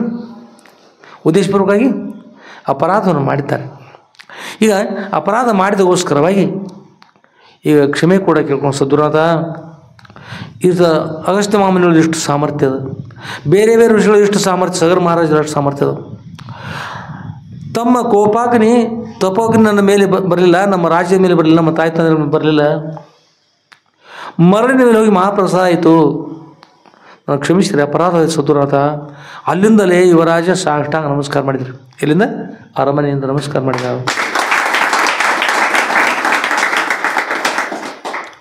ನೆತ್ತಿಂದ ಸ್ವಲ್ಪ ಕೆಳಗಿಳಿತರು, ನೆತ್ತಿಂದ ಸ್ವಲ್ಪ ಕೆಳಗಿಳಿತು, ತಲೆ ಮೇಲೆ ಭಾರ ಹೆಗಲ ಮೇಲೆ ಬಂತು, ಹೆಗಲ ಬಂದು ತಂದೆ ತಾಯಿ ಬೈವಾಗ ಸ್ವಲ್ಪ ಇಳಿತಾ ಬಂತು. ಹಾಗೆ ಅವ್ನು ಕರೆದುಕೊಂಡು ನಡೆದರು. ಎಲ್ಲಿ ಬಂದರೆ ಮಲ್ಲಿಕಾರ್ಜುನ ದೇವಸ್ಥಾನಕ್ಕೆ ಬಂದರು. ಅಲ್ಲಿಂದ ಮೊದಲು ಬರುವಾಗ ಹೇಗೆ ಬರ್ತೀರಿ? ಕಾರಲ್ಲಿ ಬರ್ತಾಯಿದ್ರು, ರಥದಲ್ಲಿ ಬರ್ತಾಯಿದ್ರು. ಈಗ ಕಾರ್ ಗಾಡಿ ಹೋಯಿತು, ರಥ ಹೋಯಿತು, ಯಾವ ಗಾಡಿ ಬಂತ್ರಿ? ಕಾಲ ಗಾಡಿ ಮೇಲೆ ಎಲ್ಲರೂ ಹೋದರು, ನಡೀತಾ ಇದ್ದಾರೆ. ಮನುಷ್ಯರಿಗೆ ಅಹಂಕಾರ ತಗೊಂಡು ಕೆಟ್ಟದ್ದು, ಅಹಂಕಾರ ಇರಕೂಡದು. ಯಾರಿದ್ರೂ ಅಪಾಯಕಾರಿ, ಯಾರಿಗಿದ್ರೂ ಅಪಾಯಕಾರಿ. ಅದು ಸುಣ್ಣದ ಕಲ್ಲು ಕಟ್ಕೊಂಡು ಗಂಗಾ ನದಿಯಲ್ಲಿ ಇಳಿಲಿ, ತುಂಗಾ ನದಿಯಲ್ಲಿ ಇರಲಿ, ಕೃಷ್ಣ ಕಾವೇರಿ ನರ್ಮದಾ ನದಿಗಳಲ್ಲಿ ಎಲ್ಲಿ ಇಳಿದ್ರು ಮೈ ಸುಡ್ತಕ್ಕಂಥದ್ದು, ಕಟ್ಟಿಟ್ಟು ಬತ್ತಿ ಸುಣ್ಣದ ಕಲ್ಲು ಕಟ್ಕೊಂಡಿದ್ರು. ಅಹಂಕಾರದ ಎಲ್ಲಿದ್ದರೂ ಕೂಡ ಅಪಾಯ ಆಗ್ತಕ್ಕಂಥದ್ದು, ಅಹಂಕಾರ ಮನುಷ್ಯನಿಗೆ ಇರಕೂಡದು.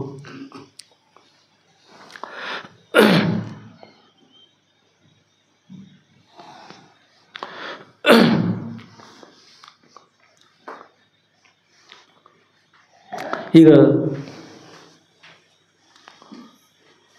ಸರ್ವಸದ್ದತರು ಸದ್ರುಳ ಮಹಿಮೆಯಿಂದ ಆಗಿರುವ ಪ್ರಸಾದವನ್ನು ಮಾಡುವ ಭಾಗ್ಯ ಪ್ರಾಪ್ತಿಯಾಗಿದೆ. ಕೂಡ ಎಲ್ಲರೂ ಪ್ರಸಾದ ಮಾಡ್ತಾ ಇದ್ದಾರೆ. ಅಖಂಡವಾಗಿ ನಾಮಸ್ಮರಣೆ ಪ್ರಾರಂಭದ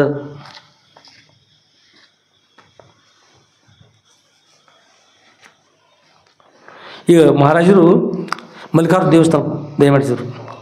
ಅಲ್ಲಿವರೆಗೆ ಸದ್ರುವರ ಶ್ರೀಮಠದ ಪಂಕ್ತಿಯು ಸಾಗಿತ್ತು. ಎಲ್ಲರೂ ಅಖಂಡವಾಗಿ ಶಿವಪಂಚಾಕ್ಷರಿ ಶಿವಷಡಕ್ಷರಿ ಮಂತ್ರಗಳನ್ನು ಆನಂದವಾಗಿ ಗುಚ್ಛಧ್ವನಿಯಿಂದ ಸರ್ವ ಜನರು ಅಖಂಡವಾಗಿ ಸುಶ್ರಾವಾಗಿ ಹೇಳ್ತಿದ್ದಾರೆ. ಪಂಕ್ತಿ ಹೋದವರು ಪ್ರಸಾದ ಮಾಡ್ತಾರೆ, ನಾಮಸ್ಮರಣೆ ಮಾಡ್ತಾ. ಇನ್ನೊಂದು ಅಖಂಡವಾಗಿ ಎಲ್ಲರೂ ನಾಮಸ್ಮರಣೆ ಮಾಡ್ತಕ್ಕಂಥ ಇದ್ದಾರೆ, ಸುಶ್ರಾವಾಗಿ ಹೇಳ್ತಿದ್ದಾರೆ. ಆ ನಾದವು ದಶದಿಕ್ಕುಗಳಲ್ಲಿ ಓಂಕಾರದ ಝೇಂಕಾರವು ತರಂಗವಾಗಿ ದಶದಿಕ್ಕುಗಳಲ್ಲಿ ಪಸರಿಸುತ್ತಿದೆ. ಗ್ರಂಥಗಳನ್ನ ತೆಗೆದುಕೊಂಡು ಸ್ವಲ್ಪ ಹೋದ್ರಿ. ಎಲ್ಲ ಅಷ್ಟು ಓದಿ ಹೇಳ್ತಕ್ಕಂಥದ್ದನ್ನು ಅಷ್ಟು ಸುಲಭ ಇರೋದಿಲ್ಲ. ಒಳಗಿರ್ತಕ್ಕಂಥ ವಿಷಯ ನೋಡ್ರಿ, ಹೇಗೆ ಆ ತರಂಗವಾಗಿ ನಾಮಸ್ಮರಣೆ ತೆರಳ್ತಾ ಇತ್ತಂದ್ರೆ, ಓಂಕಾರದ ಝೇಂಕಾರವು ತರಂಗವಾಗಿ ದಶದಿಕ್ಕುಗಳಲ್ಲಿ ಪಸರಿಸುತ್ತಿದೆ.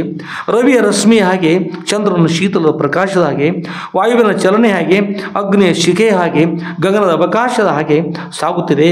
ಗಗನ ಮಂಡಲದಲ್ಲಿ ಸದ್ಗುರುವರ ಮಹಾಪ್ರಸಾದದ ಸಂದೇಶ ಈ ಲೋಕಗಳಿಗೂ ಮುಟ್ಟುವ ಹಾಗೆ ತೆರಳುತ್ತಿದೆ.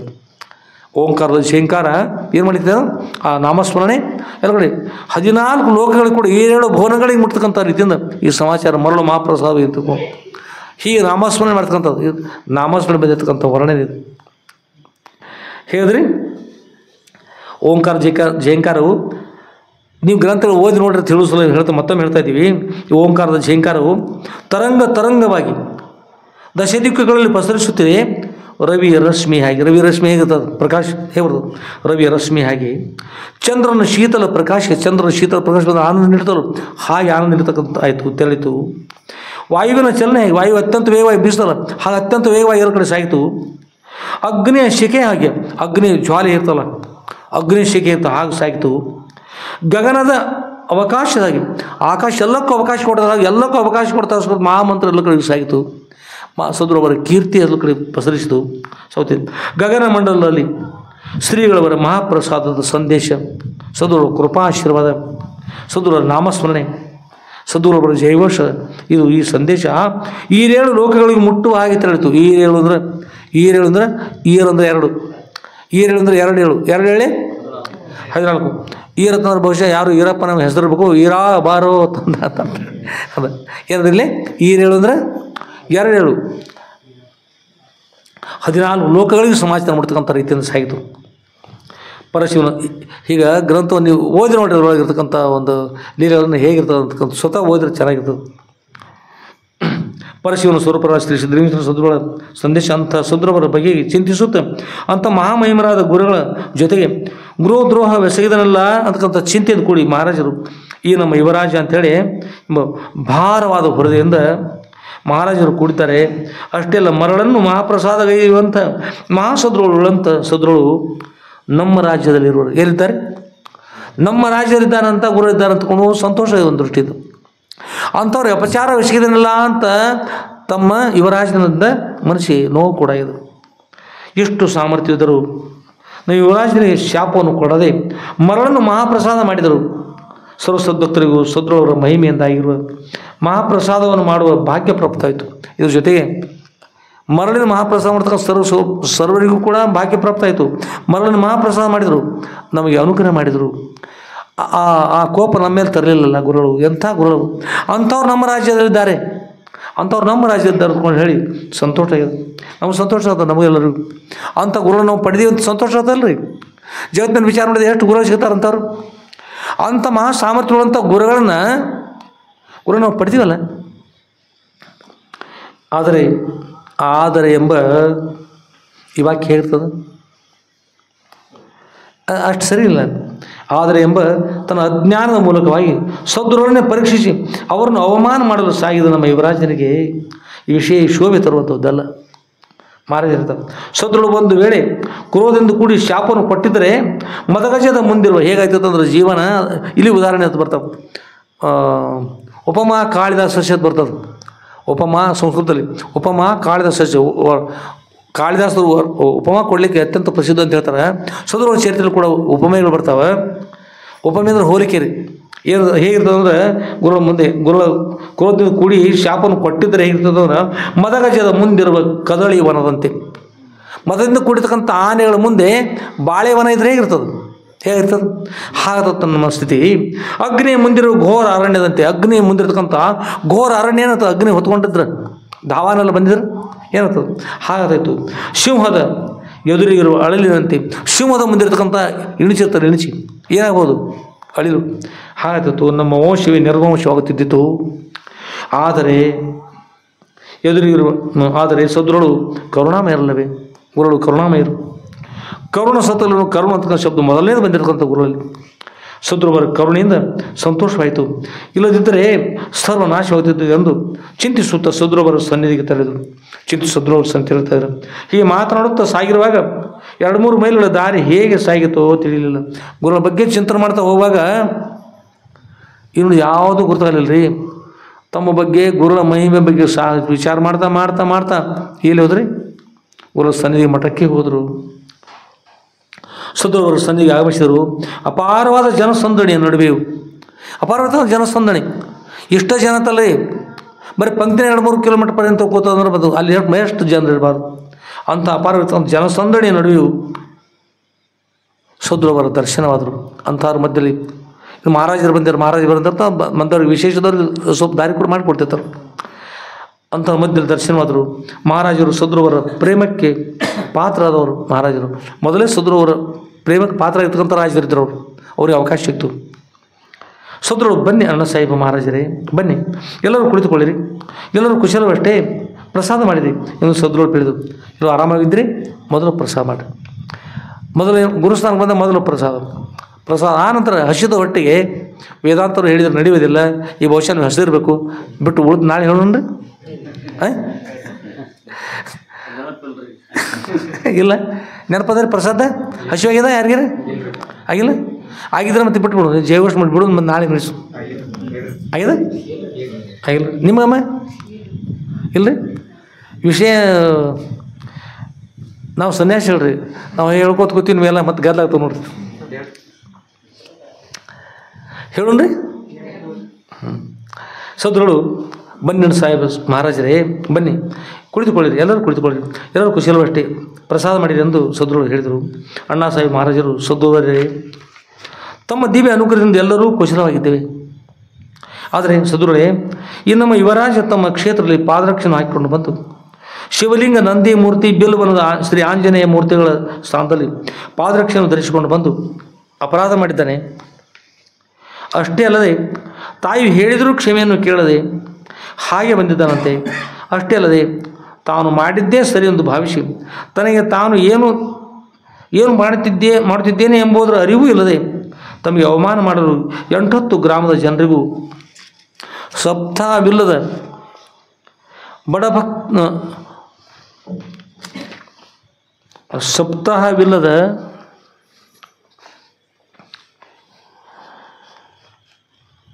ಬಡಭಕ್ತನಿಂದಾಗಿರುವ ಪ್ರಸಾದದ ವೇಳೆಯ ಸಮಯದಲ್ಲಿ ಮಾಡಿದ ಸಪ್ತಾಹ ಇಲ್ಲಿಗ ಒಬ್ಬ ಬಡವ ಭಕ್ತ ಸಂಕ್ಷಿಪ್ತದಲ್ಲಿ ಕಾರ್ಯಕ್ರಮ ಮಾಡಿದ್ದಾರೆ. ಅಂಥ ಸಮಯದಲ್ಲಿ ಅದು ಎಲ್ಲ ಜನರ ಪ್ರಸಾದವು ಮುಕ್ತಾಯವಾಗಿ ಅದು ಶ್ರೀಮಠದಲ್ಲಿ ಪ್ರಸಾದವು ತೀರಿದ ಬಳಿಕ ಎಲ್ಲರೂ ಕಡ್ಡಾಯವಾಗಿ ಪ್ರಸಾದಕ್ಕೆ ತಮ್ಮ ಶ್ರೀ ಕಮರಿ ಮಠಕ್ಕೆ ಬರುವಂತೆ ಆಜ್ಞೆ ಮಾಡಿರುವನು. ಇಂಥ ಸಮಯದಲ್ಲಿ ಮಾಡಿದ್ದಾನೆ.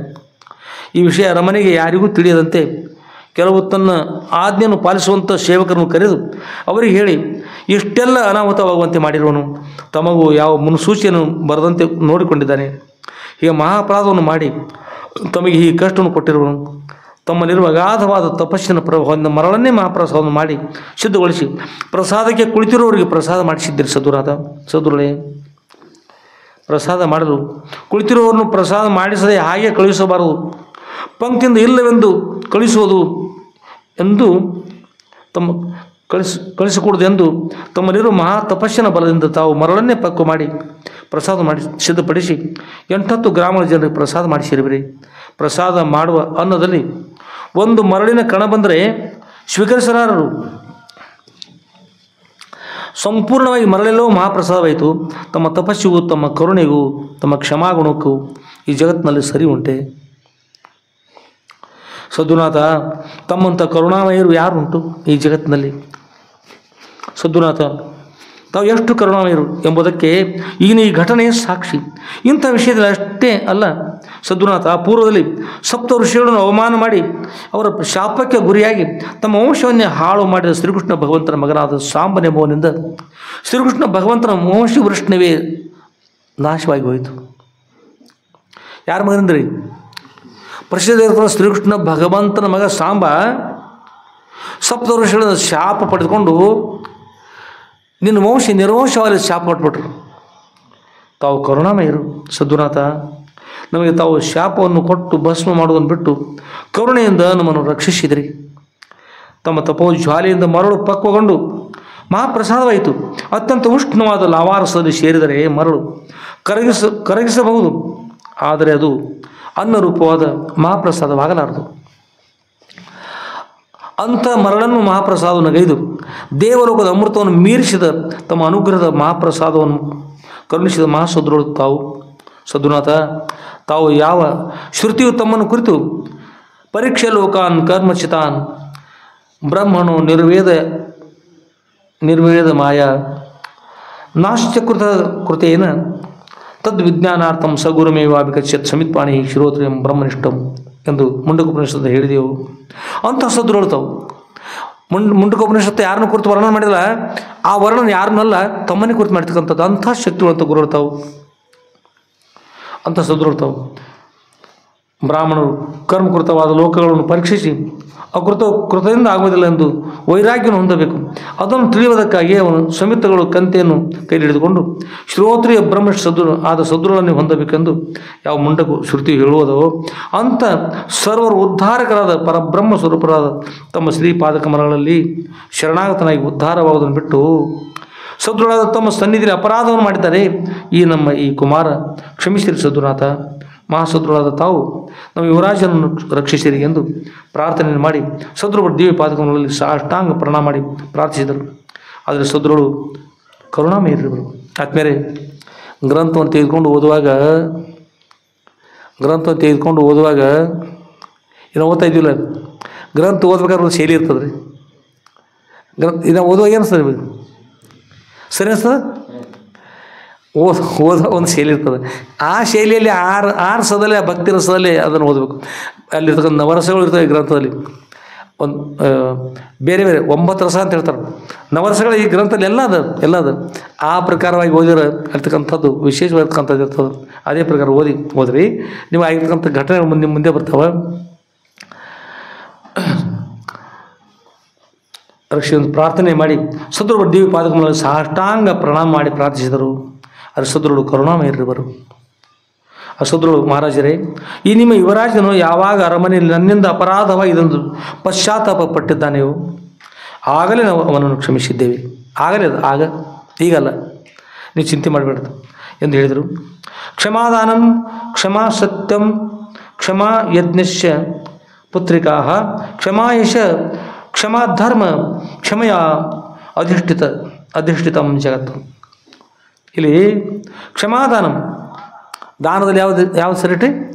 ಕ್ಷಮಾದಾನ ಅಂತ. ಇನ್ನೊಬ್ಬರು ಮಹಾಪರಾಧ ಮಾಡ್ತಿರೋದು ಕೂಡ ಅವ್ರನ್ನ ಕ್ಷಮಾ ಮಾಡ್ತಕ್ಕಂಥ ಅದು ಕ್ಷಮಾದಾನ, ಅದು ಶ್ರೇಷ್ಠ ಅಂತ ಕ್ಷಮಾದಾನ. ಮುಂದೆ ಕ್ಷಮಾ ಸತ್ಯಂ, ಕ್ಷಮಾ ಸತ್ಯ ರೂಪ ಇರ್ತಕ್ಕಂಥದ್ದು ಕೂಡ ಕ್ಷಮಾ ಅಂತಕ್ಕಂಥದ್ದು ಸತ್ಯವಾಗಿರ್ತಕ್ಕಂಥದ್ದು ಕೂಡ ಸತ್ಯ ಸ್ವರೂಪ.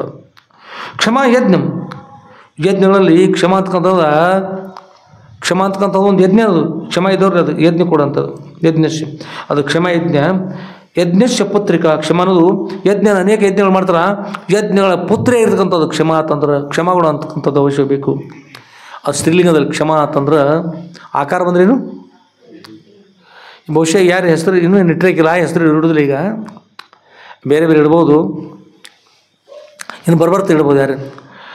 ಕ್ಷಮ ಯಜ್ಞಶ್ಯ ಪುತ್ರಿಕಾ ಅಂದರೆ ಕ್ಷಮೆ ಅಂತಕ್ಕಂಥ ಯಜ್ಞದ ಯಾರು ಮಗಳು ಅಂತ.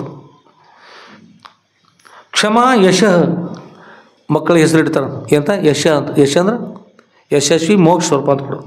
ಕ್ಷಮ ಅಂತಕ್ಕಂಥದ್ದು ಇರ್ತಲ್ಲ, ಅದು ಯಶಸ್ವಿ ಪ್ರಾಪ್ತ ಆಗ್ತದೆ. ಕ್ಷಮಾ ಧರ್ಮ, ಕ್ಷಮಾ ಧರ್ಮ ಕೂಡ ಅದ ರೀ. ಕ್ಷಮೆಯ ಅಧಿಷ್ಠಿತಂ ಜಗತ್ತು, ಕ್ಷಮೆಯಿಂದ ಕೂಡಿರ್ತಕ್ಕಂಥದ್ದು, ಕ್ಷಮೆಗೆ ಅಧಿಷ್ಠಾನ ಮೂರ್ತಿ ಇರ್ತಕ್ಕಂಥ ಯಾವುದದ ಈ ಜಗತ್ತದ. ಕ್ಷಮಾಗುಣ ಅಂತಕ್ಕಂಥ ಸರ್ವಶ್ರೇಷ್ಠ ಎಂದು ಸದ್ರು ಕ್ಷಮಿಸಿದ್ದಾರೆ. ಆದ್ದರಿಂದ ಸದ್ರು ಕ್ಷಮ ಮಾಡಿದರು. ಆದರೂ ಮಹಾರಾಜನ ಸಮಾಧಾನವಾಗಲಿಲ್ಲ. ಸದ್ಗುರುನಾಥ, ಇವನನ್ನು ಈ ನಮ್ಮ ಯುವರಾಜನು ಕ್ಷಮಿಸಿರಿ ಕರುಣಾಮಯ ಸದ್ಗುರುನಾಥ ಎಂದು ಪ್ರಾರ್ಥಿಸಿ ಸದ್ರು ಅವರ ಪಾದಕಮಲಗಳ ಮೇಲೆ ಕಣ್ಣೀರಿನ ಅಭಿಷೇಕ ಮಾಡಿಸಬೇಕು.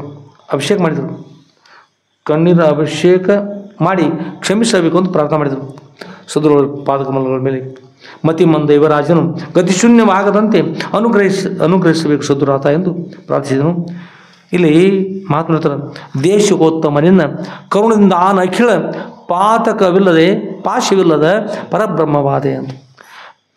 ದೇಶಕೋತ್ತಮನಿನ್ನಂದ್ರೆ ಸರ್ವಕ್ಕೂ ಶ್ರೇಷ್ಠವಾಗಿರ್ತಕ್ಕಂಥ ಮಾರ್ಗದರ್ಶನ ನೀಡ್ತಕ್ಕಂಥ,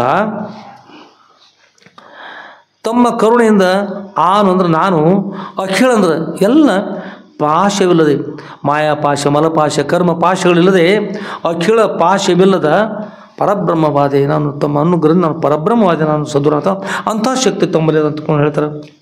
ಆದ್ಮೇಲೆ ಇದು ಬಹಳಷ್ಟು ಮುಂದಿನ ಶಾಸ್ತ್ರ ವಿಷಯ ನಡೀತಕ್ಕಂಥ ಆಗ್ತದೆ. ಇದನ್ನು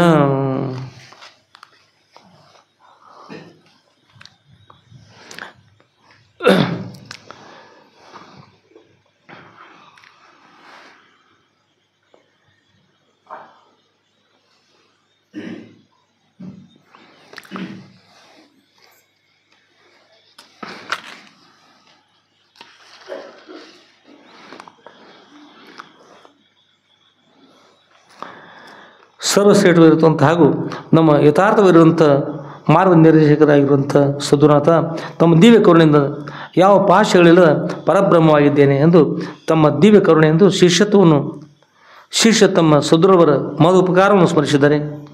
ಯುವರಾಜ ಸದ್ಗುರುವರ ಪಾದ ಮೇಲೆ ತಮ್ಮ ಶಿರವನ್ನು ಇರಿಸಿ ಗೊಳೆಯೋ ಎಂದು ದುಃಖ ಮಾಡಿದ ಯಾರು ಯುವರಾಜ, ನನ್ನ ಅಪರಾಧ ಕ್ಷಮಿಸಿರುತ್ತ ನನ್ನನ್ನು ಮನ್ನಿಸಿರಿ ಸದ್ಗುರುನಾಥ, ನನ್ನನ್ನು ಕ್ಷಮಿಸಿರಿ ಎಂದು ಕೇಳಲು ಭಿನ್ನಕ್ಕೆ ಬಾಯಿ ಇಲ್ಲವಯ್ಯ, ಅನಂತ ಅಪರಾಧ ಎನ್ನಲ್ಲಿ ಇರಲಾಗಿದೆ, ನಾನು ಭಾಳ ಅಪರಾಧ ಮಾಡಿದ ಸದ್ಗುರುನಾಥ, ಕೇಳ್ಕೊಳ್ಳಿ ಕೂಡ ನಾನು ಯೋಗ್ಯ ಅಲ್ಲ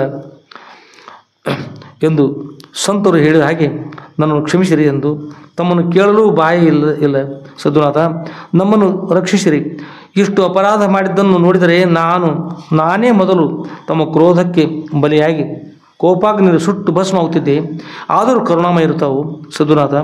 ನಾನು ನನ್ನ ವಂಶ ಉಳಿದದ್ದು ನಮ್ಮ ತಾಯಿಯವರ ಹಾಗೂ ತಂದೆಯವರೆಲ್ಲರ ಪುಣ್ಯ ವಿಶೇಷದಿಂದ ತಮ್ಮ ಅನುಗ್ರಹವೇ ನನಗಾಯಿತು ಎಂದು ಸದ್ಗುರುವರ ಪಾದಕಮಲಗಳಿಗೆ ಸಾಷ್ಟಾಂಗ ಪ್ರಣಾಮ ಮಾಡಿ ತನ್ನ ನೇತ್ರ ಜಲದಿಂದ ಸದ್ಗುರುವರ ಪಾದಕಮಲಗಳಿಗೆ ಅಭಿಷೇಕ ಮಾಡಿದನು. ಸದ್ಗುರುನಾಥ, ನನ್ನ ಅಜ್ಞಾನವನ್ನು ನಾಶ ಮಾಡಿ ನಮ್ಮನ್ನು ಉದ್ಧಾರ ಮಾಡಿದ ಸದ್ಗುರುನಾಥ ಎಂದು ಸದ್ಗುರುಗಳಿಗೆ ಸಾಷ್ಟಾಂಗ ಪ್ರಣಾಮ ಮಾಡಿದನು. ಆಮೇಲೆ ಸದ್ಗುರುಗಳು ಅನುಗ್ರಹ ಮಾಡ್ತಾರೆ. ಈ ವಿಷಯ ಇನ್ನೂ ಕೂಡ ಆದ್ಮೇಲೆ ಇಲ್ಲಿ ಮುಕ್ತಾಯ ಮಾಡೋಣ, ಮತ್ತೆ ನಾಳೆ ನೋಡೋದು. ಈ ಸದ್ಯ ಮುಗಿಲಿಲ್ಲ, ಅದು ಸದ್ಗುರುವರ ಚರಿತ್ರೆ, ಅದು ಮುಗಿಲಿಕ್ಕೆ ಎಲ್ಲರಿಗೂ ಕೂಡ ಅನುಗ್ರಹ ಆಗಲಿ. ಈಗ ಏನಾಯ್ತು, ಈಗ ಅಪ್ಪವ್ರ ಸನ್ನಿಧಿ ಬಂದು ಯುವರಾಜ ಅಧ್ಯಾಯದ ಹೆಸರೇನಿತ್ತು, ಸದ್ಗುರುಗಳಿಗೆ ಯುವರಾಜ ಶರಣಾದ ಅಂತ ಬಂದು ಏನಂದ್ರೆ ಸದ್ಗುರುಗಳಿಗೆ ಶರಣಾಗತನಾದ.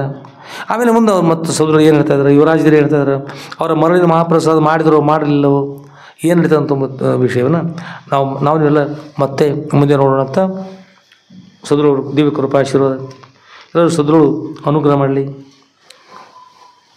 ಎಲ್ಲರೂ ಕೂಡ ಅತ್ಯಂತ ದುಃಖ ನಿವೃತ್ತಿ ಪರಮಾನಂದ ಪ್ರಾಪ್ತಿಯವರು ಬರ್ತಕ್ಕಂಥ ಮೋಕ್ಷನ ಸದ್ಗುರು ಅನುಗ್ರಹ ಮಾಡ್ತಕ್ಕಂಥ ಪ್ರಾರ್ಥನೆ ಮಾಡ್ತಾರೆ. ಶ್ರೀಮದ್ ಜಗದ್ಗುರು ಶ್ರೀ ಸಿದ್ಧಲಿಂಗೇಶ್ವರ ಸದ್ಗುರುವರ ಶ್ರೀ ಸದ್ಗುರು ಸಿದ್ಧಲಿಂಗೇಶ್ವರ ವಿಜಯ ಲೀಲಾ ಕಲ್ಪತರು ಅಂತಕ್ಕಂಥ ಗ್ರಂಥದ 10ನೇ ಭಾಗದ 10ನೇ